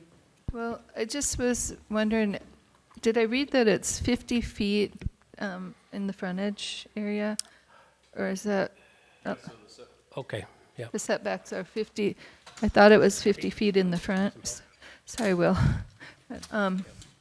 No, so one of the things that we are adhering to is all the setbacks, and so one of the things that we'll be doing is just the landscaping as well as the bike path, and so that 50-foot setback, and then we're not asking any variances. Okay, but what about all the water that's sitting there? Because so we did a wetland delineation, and I think we might have put it into the report, but we did do a determination by the Corps Okay. And it's all runoff, and I believe that was in our submittal. And we did consult with them. They made a determination that it wasn't, that it was essentially surface water that was coming. And essentially, 93 was basically creating a barrier that it is actually not wetlands. And so we have the documentation for that. Yeah, they're non-jurisdictional. Thank you. Yeah, I just want to make sure because we had so many trees across the street, which to me meant that we had tremendous amounts of water for centuries going there. So I just wanted to make sure that that was dialed in. And then, do you mind addressing the traffic and how that will work onto 93? Yep, so I actually think there was a correction in the staff report. So the first staff report said that the intersection would be right out at 40. And so there's two movements. There's two movements, one that goes left and then one that goes straight and right. And so our southbound exit will basically be a right out only.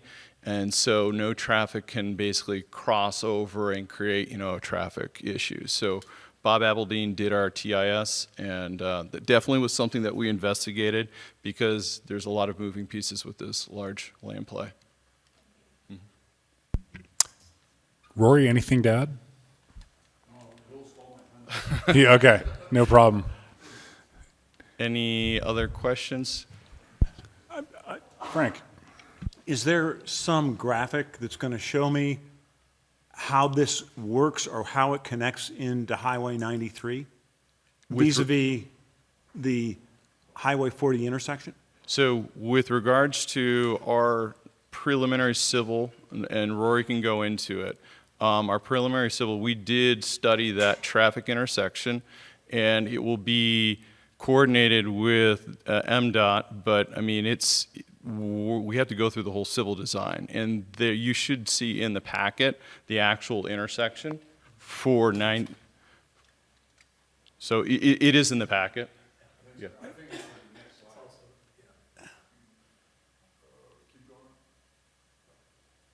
And one thing that's important that I forgot to mention is we did reach out to, I reached out to two of our neighbors to the south, Steve Gordon and Mike Bode, and both walked them through this because that intersection on the south, it will be potentially a little bit on Mike Bode's property, but we have to go through actual design. That improvement would be done 100% by us, as well as the intersection to the north. Eric Payne, we've already discussed with him, depending upon what he does, that intersection will also be sort of jointly done.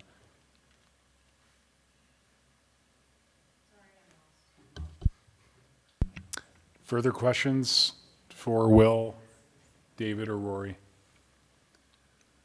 We're going to hit a quick pause and take about a 5-minute break, and then we'll reconvene and take general public comment. Thanks, you guys.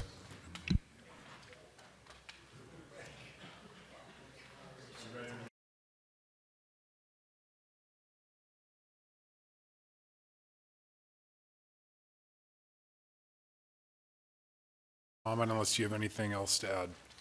Yes, Rory and I were just talking again about this intersection. In our TIS, we do bring out our traffic counts. One of the reasons we did use, a grocery store is that's going to have a lot more trip counts than a brewery and an office building. And so, we did load it, even though that use would have to come back through a CUP or a PUD. And what you'll see in our TIS is that it does stress that intersection. MDOT does have a 10-year plan, as Craig Workman alluded to, and we had a number of calls with MDOT. As you guys know, you can't force MDOT to do something that they don't want to do. They move their own speed. But we are doing everything possible to work with them, and that intersection is a critical intersection. I've tried 2 other developments. Mountain Gateway, was at a very contentious one because everybody cited the traffic.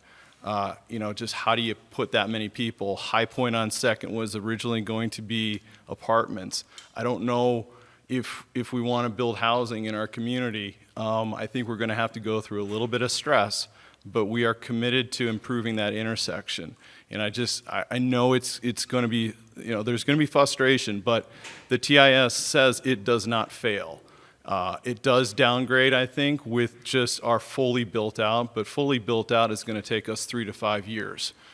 We do fully intend to, we're working with LHC right now on numbers. We plan, closing is in September. This development plan will be in perpetuity. So if we did sell, let's say, and we phased it, somebody, would be held to those development parameters in the development agreement. And we tried to get very specific.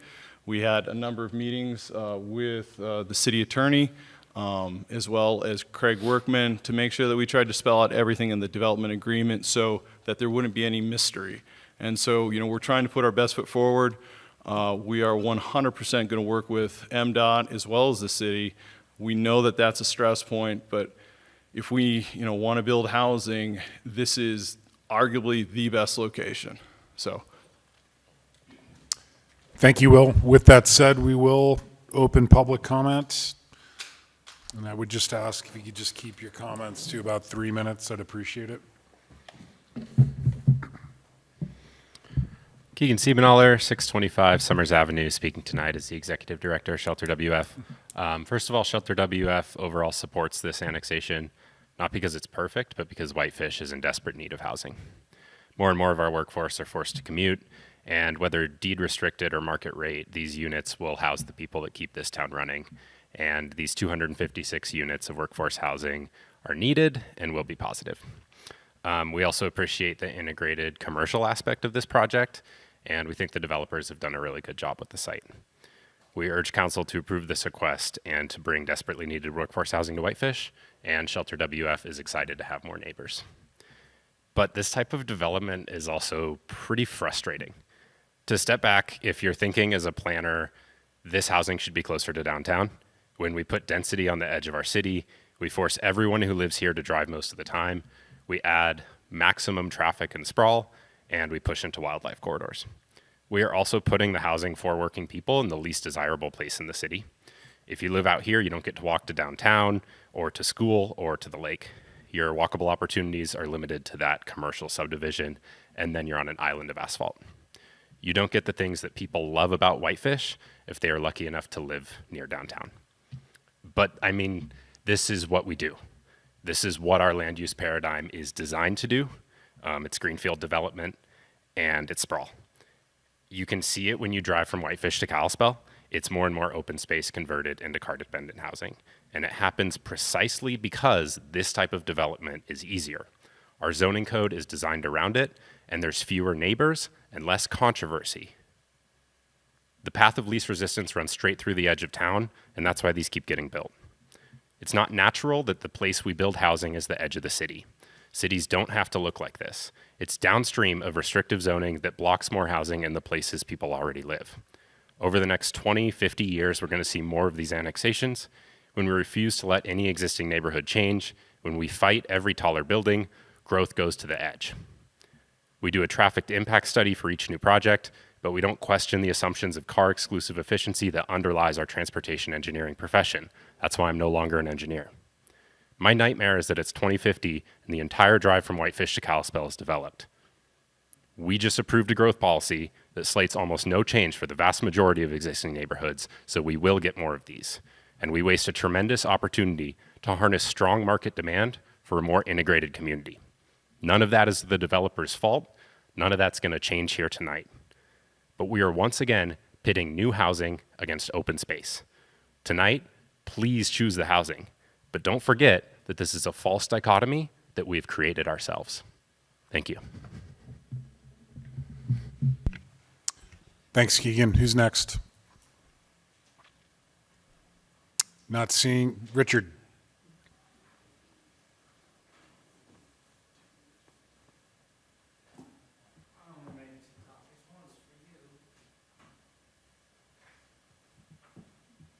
I don't get one? Maybe Michelle will Just kidding. share. Just kidding, Richard. Honorable Mayor Mulfeld and Council, Richard Hildner, 5th Street, Whitefish. Just right off the bat, I want you to know I'm opposed to the annexation of the reference property at the intersection of Highway 93 and Highway 40 in order to construct 256 dwelling units, a clubhouse, and 2 future commercial pad sites. Number one, the proposed development is not consistent with the recently approved growth plan. This was not one of the growth plan locations. The growth plan identifies 3 locations, A, B, and C in that plan, and this isn't one of those. This proposal does not serve a primary objective of the growth plan to focus growth inward, and that's a direct quote from the plan. Number 2, the developer promises that 10% of the 256 units will be deed restricted. Will these units be built concurrent with each construction phase, or will, as so often happens, the developer claims the units don't pencil and will offer in return cash in lieu? The cash in lieu won't deliver 25 affordable housing units. If, on the other hand, you were to greenlight the Habitat for Humanity proposal for the snow lot, you would get 22 units in the next 18 months. Traffic. The proposed development will create an unimaginable malfunction junction. Just look at the numbers. 5,593 additional vehicle trips per day. The level of service dropping from the current C to a D. The Alpine 9340, now under construction, will add 1,981 vehicle trips per day. How many additional trips when the commercial pads are developed? The language used by the Montana Department of Transportation to describe the highway situation and future development is ambiguous at best. Quote, may create capacity issues at the intersection of Highway 93 and Montana 40. The intersection will likely require construction of 1 or 2 additional travel lanes. Which is it? The developer should coordinate with MDT. Why not must? To improve operations at the intersection of US 93 and Montana 40, additional traffic lanes will need to be developed. Montana Department of Transportation is planning to install intersection improvements at the intersection to improve westbound approach capacity, but no mention of exactly when. Need I remind Council that Montana Department of Transportation promised a divided Highway 93 from Highway 40 north when a certain number of warrants or vehicle trips per day was reached. That was reached several years ago. I don't remember the exact number, but we exceeded it then, and we have exceeded it now. And still all we have is a suicide lane. There is nothing about when any of the existing projected deficiencies of this junction will be constructed. There is no mention of how children will be protected as they cross a widened Highway 93 and Montana 40. Think about all the kids for just a second. Let's assume 1 child per unit. That equates to 466 children between the Marina Project and Alpine 9340, having to cross multiple lanes of highway to get to the Smithfields or to the town pump or anywhere in that neighborhood. The proposal before you is in opposition to the recently approved growth plan. The proposed development will create an untenable traffic jam. The proposed action creates a major safety hazard for pedestrians, especially children and the mobility impaired. There is no firm timeline from MDT to correct the deficiencies and construct the necessary improvements. This is a really, really bad idea, and I urge you to say no. Thank you. Thank you, Richard. Mary?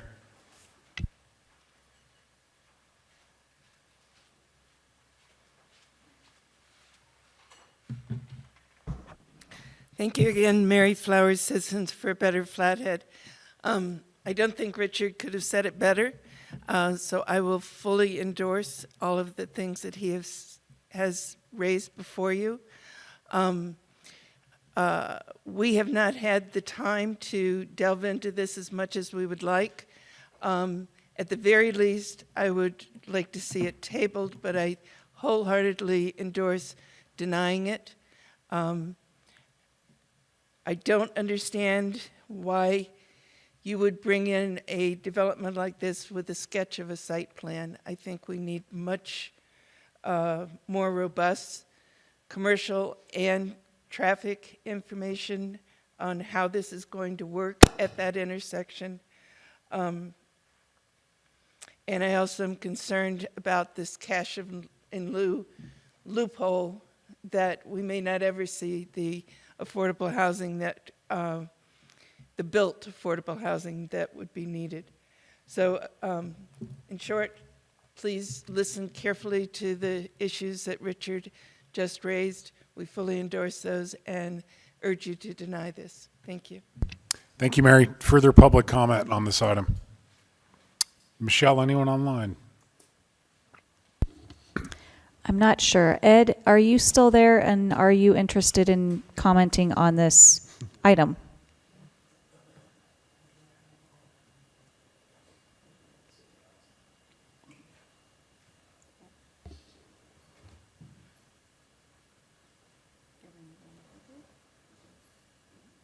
Oh, there he is. Did you get that? We No. can hear you, Ed. Okay, cool. Thanks. Good night. Good night. Okay,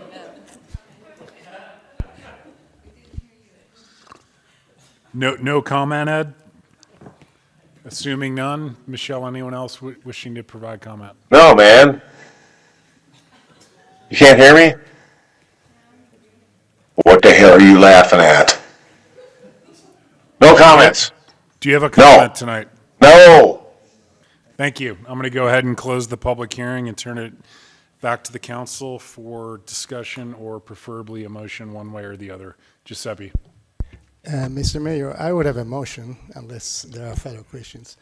I lost the track. It's resolution number 26- 14. Thank you, 14.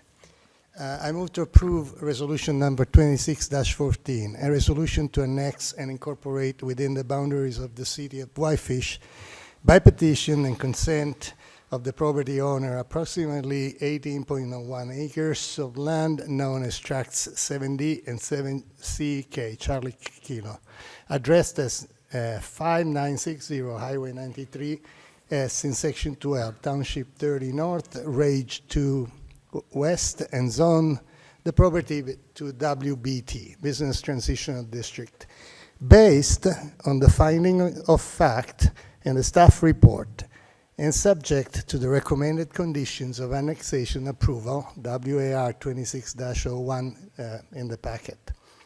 Thank you. Thank you, Giuseppe. Is there a second to the motion? Seconded by Councilor Norton. Giuseppe, would you like to speak to your motion? Yes, Mr. Mayor. First of all, I understand the concerns on both sides of the supporting and not supporting this annexation. This is not a project.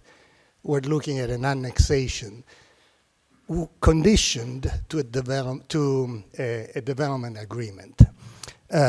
So although I would like to see what the commercial area looks like, I do not know how much pressure I can put as a city councilor to a developer to come here way before annexing with plans that are more detailed than what we've seen.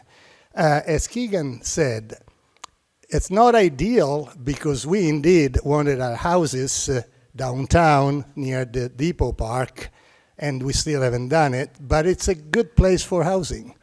If we said that the other side of the Highway 93, the one across the street, was a good place for affordable housing, this is a good place for affordable housing. Similar size, a little bit more smaller scale of the buildings, shared use paths, hopefully some connectivity for some pedestrian. So it allows us to bring that piece of land, which many of us have complained about, under the city's jurisdiction, with an agreement that says within 24 months that building that brought some pain, I wish Andy were here right now, to be looking something different and housing people. It provides 256 new homes, including 10% restricted. And you know what, Richard, I agree with you. The rules are the rules. So if the developer figures out that it's not panning out and can legally go for cash in lieu, you know, we have an affordable program fund that has devolved almost $1 million, and that cash in lieu could go to the affordable program fund, and maybe we figure out Depot Park and those 22 units. So one way or another, I'm supporting of those 10% units. I understand we want to control more and more over the details of the project, but we should also be able to set clear rules, require compliance with those rules and the development agreement, and then allow the reasonable project to move forward. And then we should not move the goalposts either side of us in the future. I keep saying this, developers who are also our citizens have capital at risk. They also have choices about where to put that capital, where to invest. If Whitefish becomes too unpredictable, too hostile, or too slow to approve reasonable projects, I'm not saying crazy projects, that investment, I haven't talked to the applicant, but if I were a business person, that investment will go elsewhere. We should hold developers to clear standards, but we should also recognize when a proposal provides housing, affordable units, cleanup of an unattractive site, and public improvement. For those reasons, I'm in favor of my motion. Thank you, Giuseppe. Further comments? Rebecca, we'll start with you, and then Steve. Yeah, I'm actually really happy that we're going to be getting housing at this site and that there will be some commercial opportunity as well.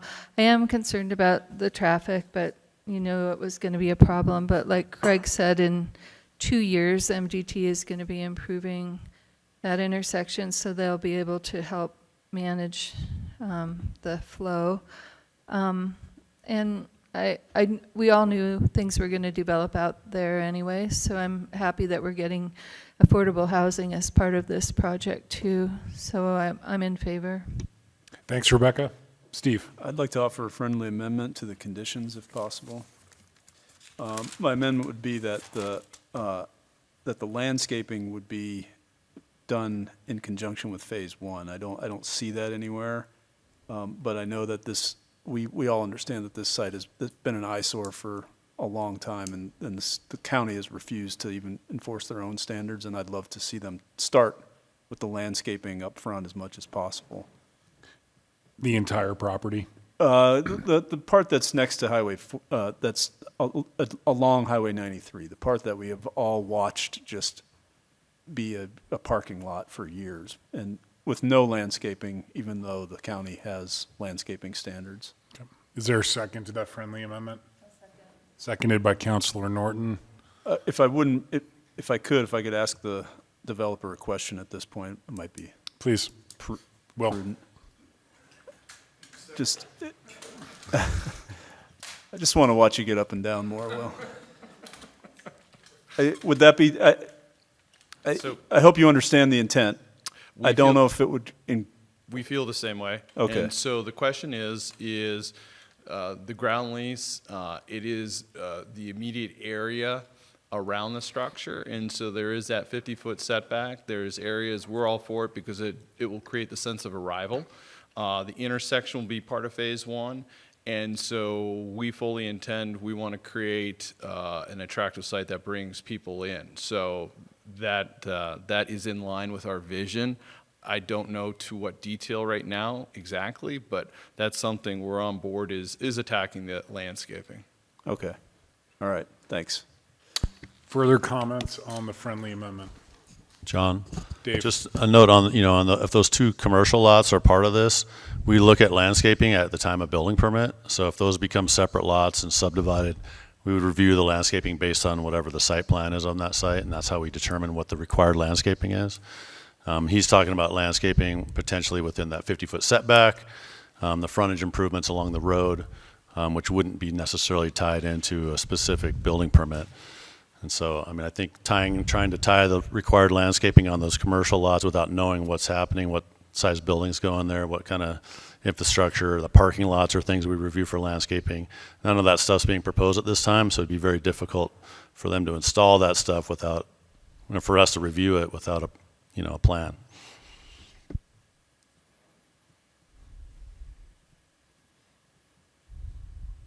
That's a good point.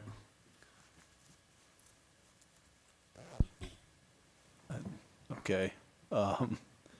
So we're talking about the landscaping within the 50-foot buffer, right? That's what I'm talking about. So Not- within the highway right away? Yes, where Okay. the shared use path is going to go, which is already part of phase one, I do believe. Okay, all right, just so we're clear. Okay. Further comments on the friendly amendment, which again will add a condition to require landscaping within the 93 highway right-of-way in conjunction with phase one. Giuseppe. Just a clarification question. This condition is to be coded where? Inside the development agreement? Because we're annexing land. We're not approving a PUD and putting conditions on landscaping.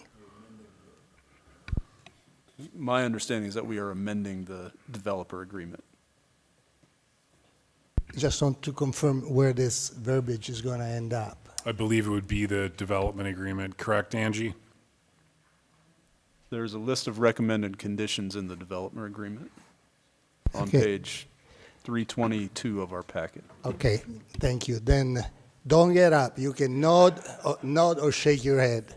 I've seen development sites, and some have come back to us with requests for change of timing and priorities, where there is a logical process. You put some infrastructure, you put some roads. If you're driving heavy trucks, you don't want to put nice landscaping until you're done with the heavy equipment and all of that. Are you guys sure this is okay, and the project, it's not going to get that impacted if we vote in favor for this, and now it's getting up, for this amendment? Warrants a conversation. So landscaping is technically, when you start doing hardscape, you're essentially doing landscaping. We're going to be doing mass grading. We're going to be building, because of this 24-month ground lease, we are actually going to be building around his site, and he's just going to have to endure it. And we fully intend to, if that's in our mass grading plan, we're going to address it. And so again, hardscape is part of the landscaping plan. So I feel as though the intent is there. We are going to be held to Whitefish landscaping standards, so we can't let it turn into a weed farm. If it's dirt and we're moving it, we have to mitigate it and do all that stuff. So I'm not Weed concerned. farm is approved. East by right. I'm just kidding. Further comments on the friendly amendment? Is it clear what we're voting on? We're going to vote on the friendly amendment before the original motion. All those in favor, please raise your hand. Those opposed, like sign, and the friendly amendment does pass unanimously, which brings us back to the original motion for approval. Steve? Just a couple quick comments. I agree with portions of what Richard said and portions of what Keegan said. I do think that I like the project. I don't like where it is. We just passed a growth policy where we said we don't value building on the edges of town. We want density to flow towards the middle of town where people can quickly access the town, and especially if they work there. People aren't going to ride their bikes 2 miles into town from there. They're going to be driving. And that's unfortunate. At the same time, we need the housing. So I do like the project, and I look forward to seeing how it all comes together. I just wish we could get more of these in town, and I agree with Richard that we need to get something done on Depot Park townhomes sooner than later. Thanks. Further discussion or comments on the motion? Frank? Mr. Mayor, I am not in a position where I can support this project at this time. I could support a motion to postpone to a date certain, potentially in July, where we could more fully understand the development agreement and how it ties our hands and gives the developer in perpetuity the right to do this, so that he can do it any time between now and kingdom come. Most of the time when we're annexing, as we did with the Highway 40, I'll call them apartments, we negotiated part and parcel of that exactly what kinds of commercial development could be on that site. We limited it from what it would otherwise have allowed under the pure zoning, and so we don't understand that very well. We don't understand the effects of this development agreement and how it affects, and in fact ties our hands in perpetuity, regardless of when and if this project takes place. I know the intent is there, but I'd like to understand how we could better manage that.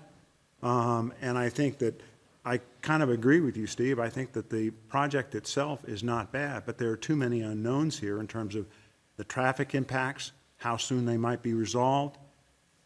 Given the discussion tonight, we don't have anything other than the commitment or the discussion and the agreement. And I want to believe those, but we've been misled way too many times. I'd really be happier if we could understand what, in fact, commitments we could get from NBT to define how we fix this problem before we create it. And so I can't support it at this time. I think with some further discussion and a work session to understand it more completely, I could, but at this point I cannot.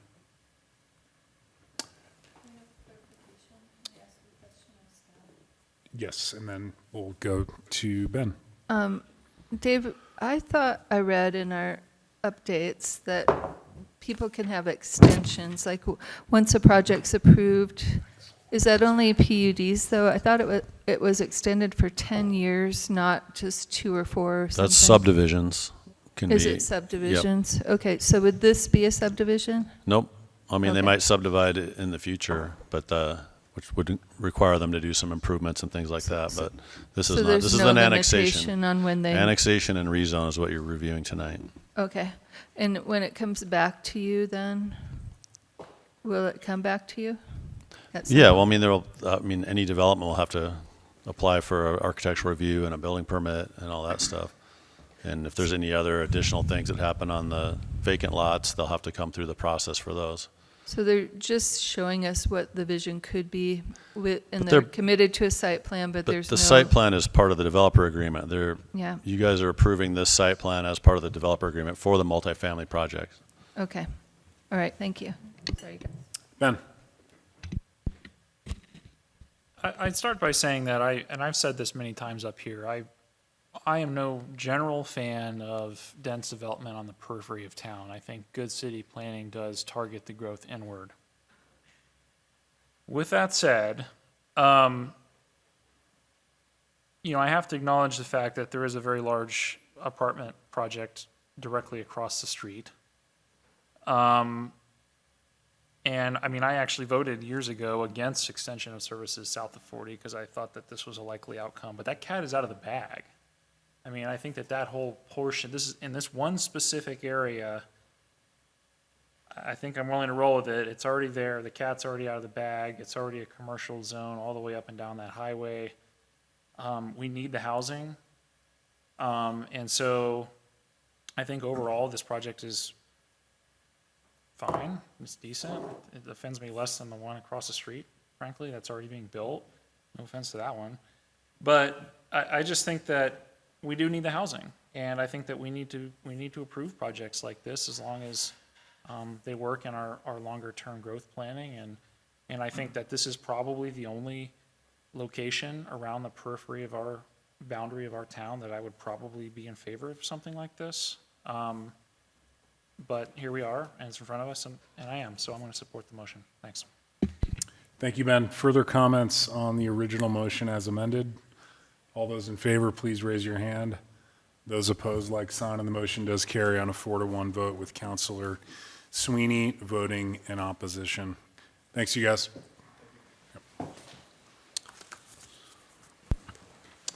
We will move on to item 8 of our agenda, which is a consideration of a request to submit a grant application to the Railroad Crossing Elimination Program for the East 2nd Street overpass. Director Workman. Good evening again, Mayor and Council. Before I jump into my staff report, I just want to point out that Zach Mason and Spencer Dodge are here from HDR, as well as Marianne Minaldo from BNSF. So if there are questions that I can't answer, I may turn to them. So I think everybody's well aware that we were awarded a grant from the FRA for the Railroad Crossing Elimination Plan to do a planning grant. This planning grant provides funding for a document examining the existing crossings in Whitefish and to propose projects to improve safety. The city awarded the contract to HDR for consulting and assigned a task force in 2025. Since then, there have been 3 task force meetings and 2 open houses. Recently, the city has been approached by BNSF and the Federal Rail, well, basically BNSF, to join them in a second grant application to the RCE program, this one for the construction of an overpass at East 2nd Street. This is the preferred project that will come out of the plan, as well as being an objective in the recently adopted growth policy. It's important to note that the plan depicted in the packet is extremely conceptual, and the final design will not encumber any portion of Armory Park under land and water conservation restrictions. The final design will also need to consider adequate access to the dog park, the pump track, and the airport. The total funding for the RCE grant nationwide is expected to be about $1.1 billion,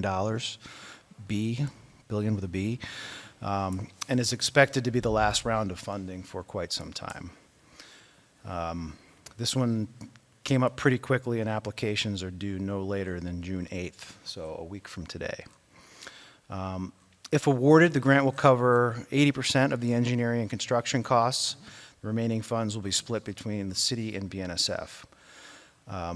Hot off the press, BNSF has verbally agreed to provide up to $6 million for the project, leaving approximately $2.8 million for the city to cover. So roughly 75-25 on the matching funds.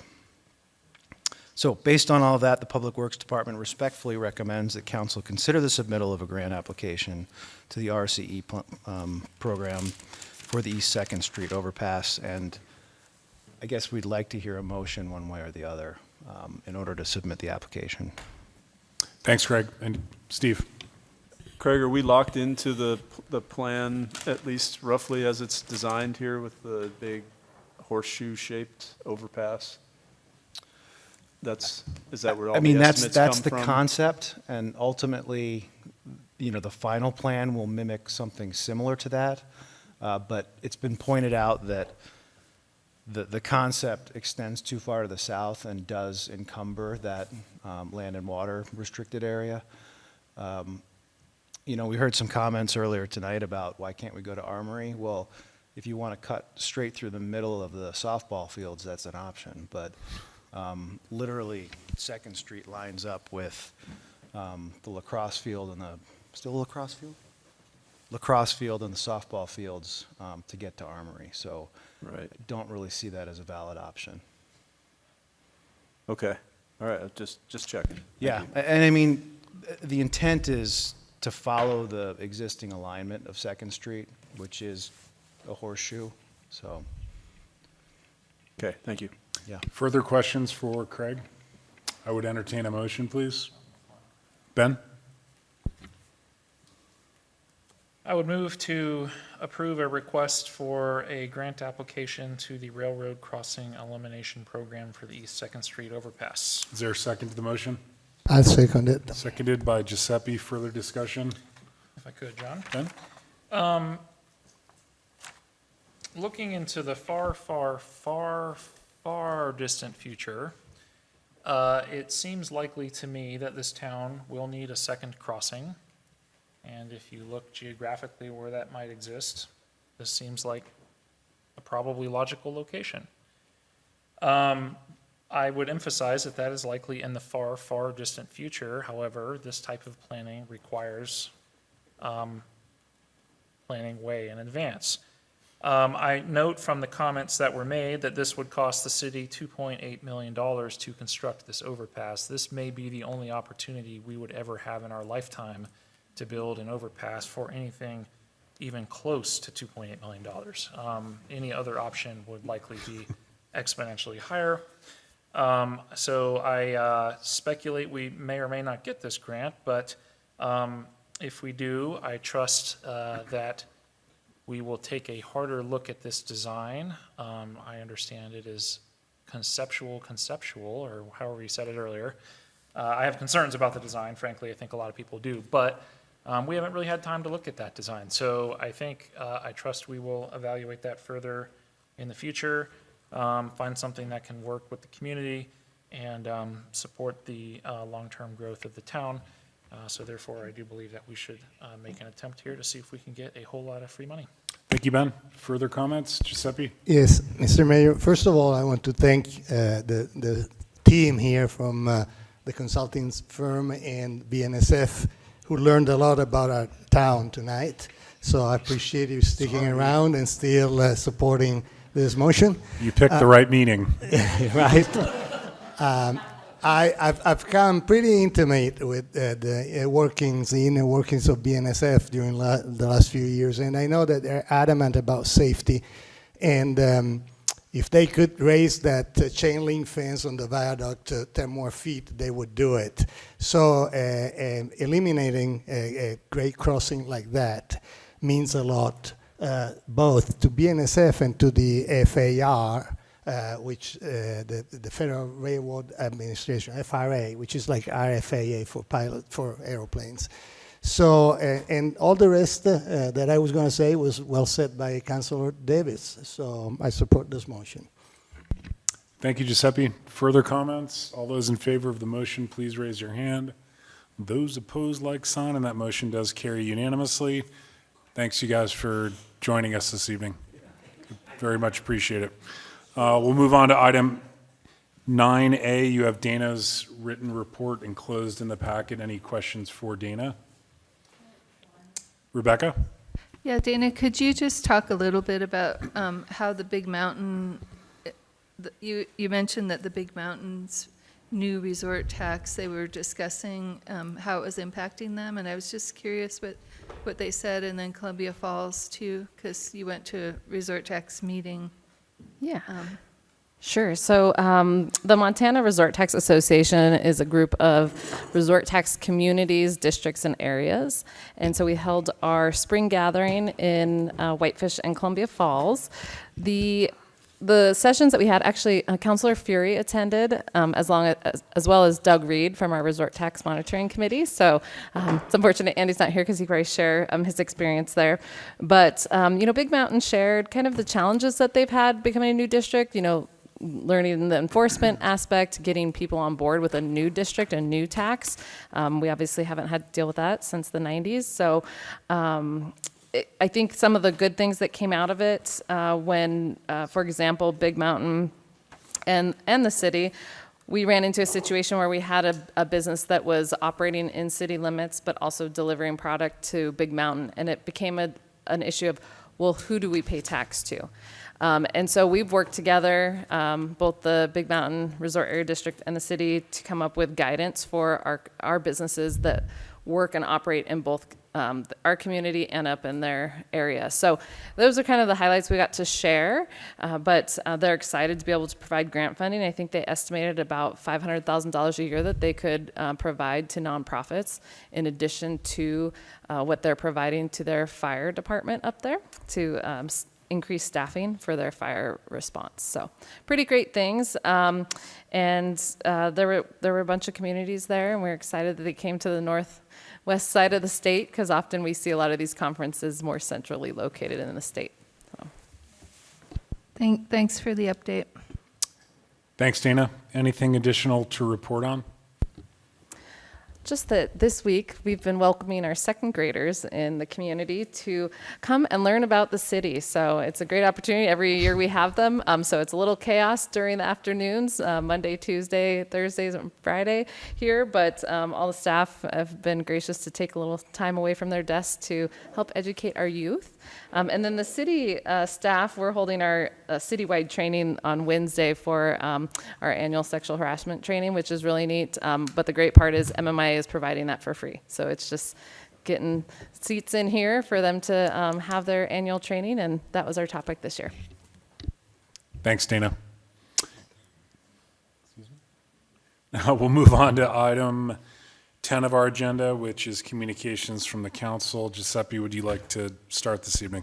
Yes, thank you, Mr. Mayor. Just a quick reminder to whoever is listening that June 10th, the O'Shaughnessy Habitat for Humanity will hold an open house, and they're inviting community members, business people, developers, and to come and ask questions or give feedback. They are getting traction, as we have seen, and it's exciting to see what they're managing to do, and it would be good to have as many community members as can make it to maybe even apply for some of those wetlands. So just a reminder, it's June 10th at the O'Shaughnessy. Thanks, Giuseppe. Steve. Yeah, I just want to address a little bit about what happened earlier tonight with our resolution and our proclamation, because I think people want to hear more from us about it rather than just listening to what people said. I do want to say that issuing a proclamation like this is not about placing one identity over another. It's about celebrating. It's about, we're not celebrating or promoting any identity. It's simply an acknowledgement and a visibility that there's a difference the way certain people are treated in our community. And I think, and it's not just here in Whitefish, it's across the country. And there's a lot of unfortunate blowback across this country, especially about LGBTQ people, and we heard it here tonight, and it comes from a very specific section of our society based on religious values. And as we know, there's a wall between church and state. It's created in the First Amendment, and we keep those things separate, and asking the city to abide by some law, some natural law that's based in Christianity is simply not proper. And then, in an email earlier this week, Giuseppe, you asked for proof that LGBTQ plus people are marginalized more than their peers, that students are. There is a study out there called the Youth Risk Behavior Study. It's given every year to all high school kids. And I'll just read you some quotes of why this proclamation was important and why it was pertinent. Approximately 1/4 of transgender and questioning students missed school because of feeling unsafe in the past 30 days. 25.3% and 26.4% respectively, compared to 8.5% of their cisgender male students and 14.9% of their cisgender female students. Being bullied at school in the past 12 months was the most prevalent experience of violence for all four gender identity categories. But a higher prevalence of bullying was reported by transgender, 40.1% and 39.9% of questioning students. Then cisgender female, 20.3%, and cisgender male students, 14.8%. So those are the hard statistics about what happens in schools to LGBTQ plus students. And you can come up with whatever justifications you want for those things, and we heard a lot of that tonight. But these are the hard statistics. And I'm a teacher, and I work with these kids every single day, and I see it all the time.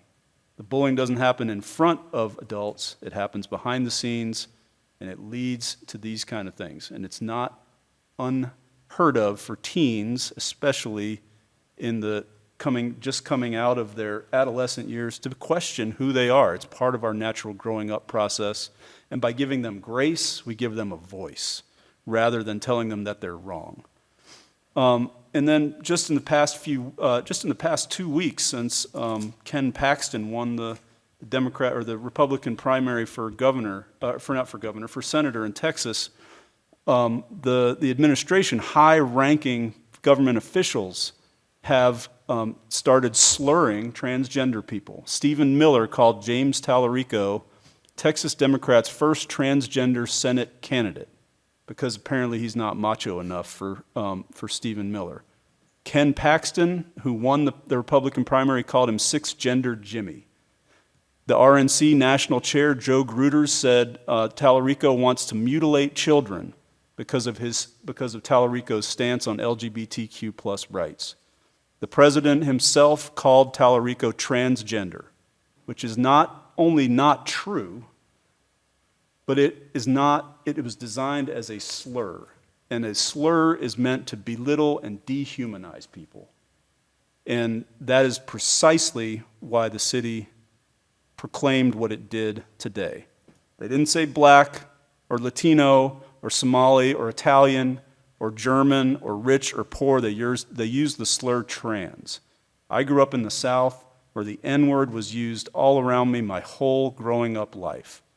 And why do people use that word? Because it dehumanizes and it targets people that they disagree with. Intolerance is a problem in our society, and it has been from the beginning of this country. And it's something to be acknowledged, not swept under the rug of we need to recognize everyone for everything rhetoric. This proclamation doesn't aim to solve the problem of intolerance. It simply aims to say, we hear you and you're welcome here. It acknowledges a targeted part of our community, and it does no harm to anyone, no one. And if you feel harmed by this, I challenge you to do the most Christian thing you possibly can, which is walk a mile in one of these kids' shoes. Ask them how they're feeling. Ask them how they're doing. Ask them how they've been bullied. And you might not be so quick to point the finger and say you're wrong. You might realize how difficult it can be to find your way in the world as a teenager. And you might just find some peace in the fact that your city council is willing to recognize your struggle and say, yes, we hear you, we see you, and you're welcome here. Thank you, Steve. Frank, anything this evening? No, I am very pleased that we took the position we did and issued the proclamation acknowledging and honoring that the civil rights of our transgender and LGBTQ individuals should be honored and should be recognized. So thank you. Thank you, Frank. Ben? No comments. Thank you, Ben. Rebecca? Yeah, I just want to talk a little bit since everybody was kind of blaming me for the proclamation. I just turned 68, and so I wasn't raised with people openly out, and it took me a while to figure out how this all worked. And so for the people in the audience who are Christians, just pray about it. And what happened to me is God kept bringing me people that were wonderful human beings, and after a few years they felt safe enough to tell me that they were gay. Or I had patients that were trans that I had to work with and understand their struggles, or I had family friends whose kids were transitioning. And so the people tonight that showed up that demonized people that are in this community, you just might not know people, and you might need to just stay open to the fact that these are human beings. It's a difficult life for some people that are part of this community because it's not heteronormative. So I think rather than judging we need to really be working on our tolerance and acceptance of what God did create, and every human being is a miracle. And so I'm really thankful that all of you were supportive of this proclamation. I mean, it's heart-wrenching to hear the statistics about how traumatized kids feel.